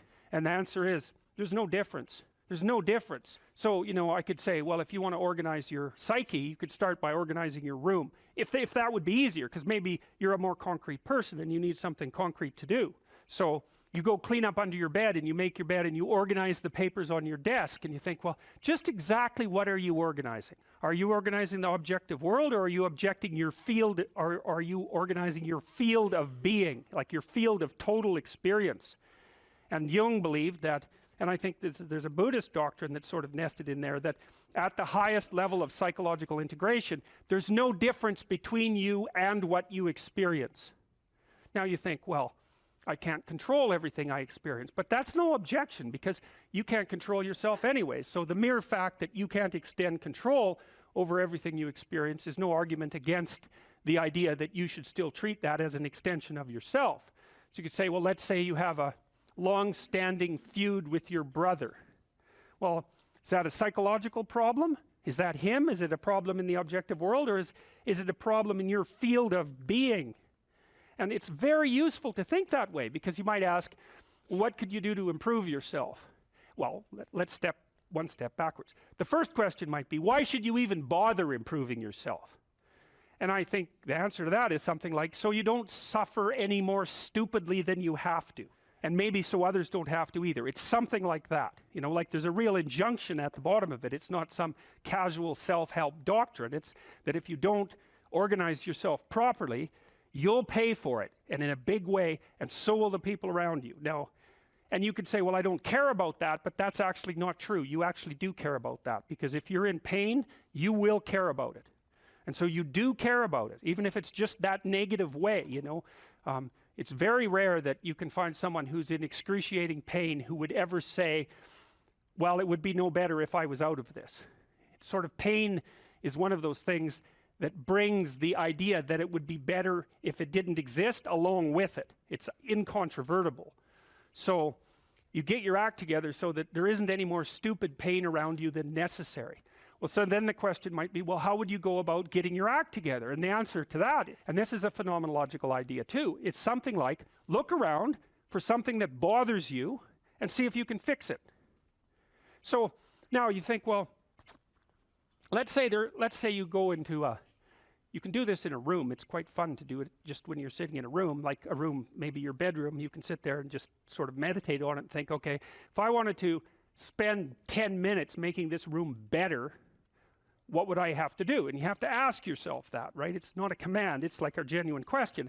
And things will pop out in the room that you know, like there's a stack of papers over there that's kind of bugging you, and you know that maybe little order there would be a good thing, and you know, there's some rubbish behind your computer monitor that you haven't attended to for like 6 months, and the room would be slightly better if it was a little less dusty and the cables weren't all tangled up the same way. And like, if you allow yourself just to consider the expanse in which you exist at that moment, there'll be all sorts of things that'll pop out in it that you could just fix.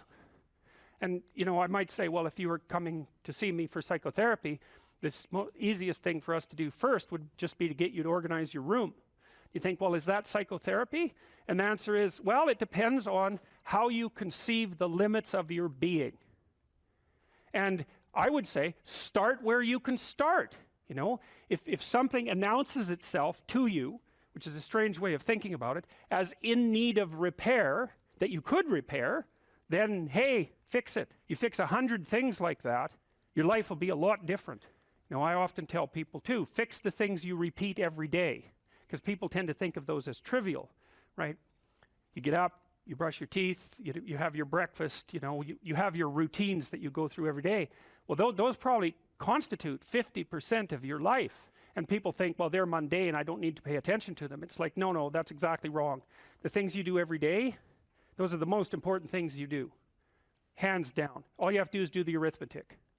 You figure it out right away. So 100 adjustments to your broader domain of being, and there's a lot less rubbish, and there's a lot less rubbish around, and a lot fewer traps for you to step into. And so that's in keeping with Jung's idea about erasing once you've got your mind and your emotions together, and once you're acting that out, then you can extend what you're willing to consider yourself and start fixing up the things that are part of your broader extent. Now, sometimes you don't know how to do that. So you might say, imagine you're walking down Bloor Street and there's this guy who's like alcoholic and schizophrenic and has been on the streets for 10 years. He sort of stumbles towards you and, you know, incoherently mutters something. That's a problem. And it would be good if you could fix it, but you haven't got a clue about how to fix that. You just walk around that and go find something that you could fix, because if you muck about in that, not only is it unlikely that you'll help that person, it's very likely that you'll get hurt yourself. So, you know, just because while you're experiencing things announce themselves as in need of repair doesn't mean that it's you right then and there that should repair them. You have to have some humility. You know, you don't walk up to a helicopter that isn't working and just start tinkering away with it. You have to stay within your domain of competence. But most of the time, if people look at their lives, you know, it's a very interesting thing to do. I like the idea of the room, because you can do that at the drop of a hat. You know, you go back to where you live and sit down and think, okay, I'm going to make this place better for half an hour. What should I do? And you have to ask, and things will just pop up like mad. And it's partly because your mind is a very strange thing. As soon as you give it a name, a genuine aim, it'll reconfigure the world in keeping with that aim. That's actually how you see to begin with. And so if you set it a task, especially, you have to be genuine about it, which is why you have to bring your thoughts and emotions together, and then you have to get them in your body so you're acting consistently. You have to be genuine about the aim, but once you aim, the world will reconfigure itself around that aim, which is very strange. And it's technically true. You know, the best example of that, you have all seen this video where you watch the basketballs being tossed back and forth between members of the white team versus the black team, and while you're doing that, a gorilla walks up into the middle of the video and you don't see it. It's like, you know, if you thought about that experiment for about 5 years, that would be about the right amount of time to spend thinking about it. Because what it shows you is that you see what you aim at. And that, man, if you can get one thing through your head as a consequence of even being in university, that would be a good one. You see what you aim at.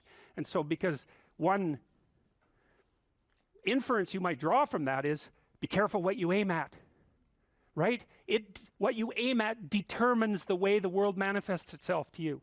And so if the world is manifesting itself in a very negative way, one thing to ask is, are you aiming at the right thing? Now, you know, I'm not trying to reduce everybody's problems to an improper aim. People get cut off at the knees for all sorts of reasons. You know, they get sick, they have accidents. There's a random element to being, that's for sure. And so you don't want to take anything, even that particular phrase, too far. You want to bind it with the fact that random things do happen to people, but it's still a great thing to ask. Okay, so Rogers was a phenomenologist, and he was interested in, he didn't start his philosophy from the perspective of subject versus object, or from the idea of psyche, like sort of inside you, your mind with its layers. That's not how he looked at it. And so let's go through, well, I'll introduce you to Rogers. I think and then we'll talk about it more next time. I'm going to start, though, with something that I learned from him that I think was of crucial importance. And so we'll set the stage for the further discussion with this. And I'm going to read it to you. Assuming a minimal mutual willingness to be in contact and to receive communications, we may say that the greater the communicated congruence of experience, awareness, and behavior on the part of one individual, the more the ensuing relationship will involve a tendency towards reciprocal communication with the same qualities, mutually accurate understanding of the communications, improved psychological adjustment and functioning in both parties, and mutual satisfaction in the relationship. It's quite a mouthful. What does it mean? Assuming a minimal mutual willingness to be in contact and to receive communications. Okay, we're having a conversation. I'm deciding I'm going to listen to you.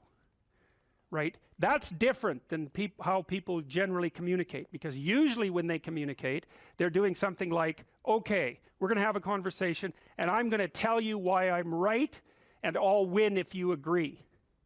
Or maybe you're having a conversation where, I don't know what you're trying to do. Maybe you're trying to impress the person you're talking to. So you're not listening to them at all. You're just thinking about what you're going to say next. Okay, so that's not this. This is, you might have something to tell me. And so I'm going to listen on the off chance that you'll tell me something that would really be useful for me to know. And so you could think about it as an extension of the Piagetian Piaget talked about the fundamentally important element of knowledge being to describe how knowledge is sought, the process by which knowledge is generated. Well, if you agree with me and I find that out, I know nothing more than I knew before. I just know what I knew before. And maybe I'm happy about that because, it didn't get challenged. But I'm no smarter than I was before. But maybe you're different than me, and so while I'm listening to you, you'll tell me something I don't like. Maybe it's something I find contemptible or difficult, whatever. Maybe you'll tell me something I don't know, and then I won't be quite as stupid. And then maybe I won't run painfully into quite as many things. And that's a really useful thing to know, especially if you live with someone and you're trying to make long-term peace with them, is they're not the same as you. And their way they look at the world and the facts that they pull out of the world aren't the same as your facts. And even though you're going to be overwhelmed with the proclivity to demonstrate that you're right, it is the case that 2 brains are better than 1. And so maybe 9 of the 10 things they tell you are dispensable, or maybe even 49 out of 50, but one thing, all you need to get out of the damn conversation is one thing you don't know. And one of the things that's very cool about a good psychotherapeutic session is that the whole conversation is like that. All you're doing is trying to express the truth of the situation as clearly as possible. That's it. And so now Roger's proposition, and I'll tell you why he derived it, was that if you have a conversation like that with someone, it will make both of you better. It'll make both of you psychologically healthier. So there's an implicit presupposition that the exchange of truth is curative. Well, that's a very cool idea. I mean, it's a very deep idea. I think it's the most profound idea. It's the idea upon which Western civilization, although not only Western civilization, is actually predicated. The idea that truth produces health. But for Rogers, that was the entire purpose of the Psychotherapeutic Alliance. You come to see me because you want to be better. You don't even know what that means necessarily, neither do I. We're going to figure that out together. But you come and you say, look, things are not acceptable to me, and maybe there's something I could do about that. So that's the minimal precondition to engage in therapy. Something's wrong, you're willing to talk about it truthfully, and you want it to be better. Without that, the therapeutic relationship does not get off the ground. And so then you might ask, well, what relationships are therapeutic? And the answer to that would be, if you have a real relationship, it's therapeutic. If it isn't, what you have is not a relationship. God only knows what you have. You're a slave, they're a tyrant, you're both butting heads with one another. It's a primate dominance hierarchy dispute.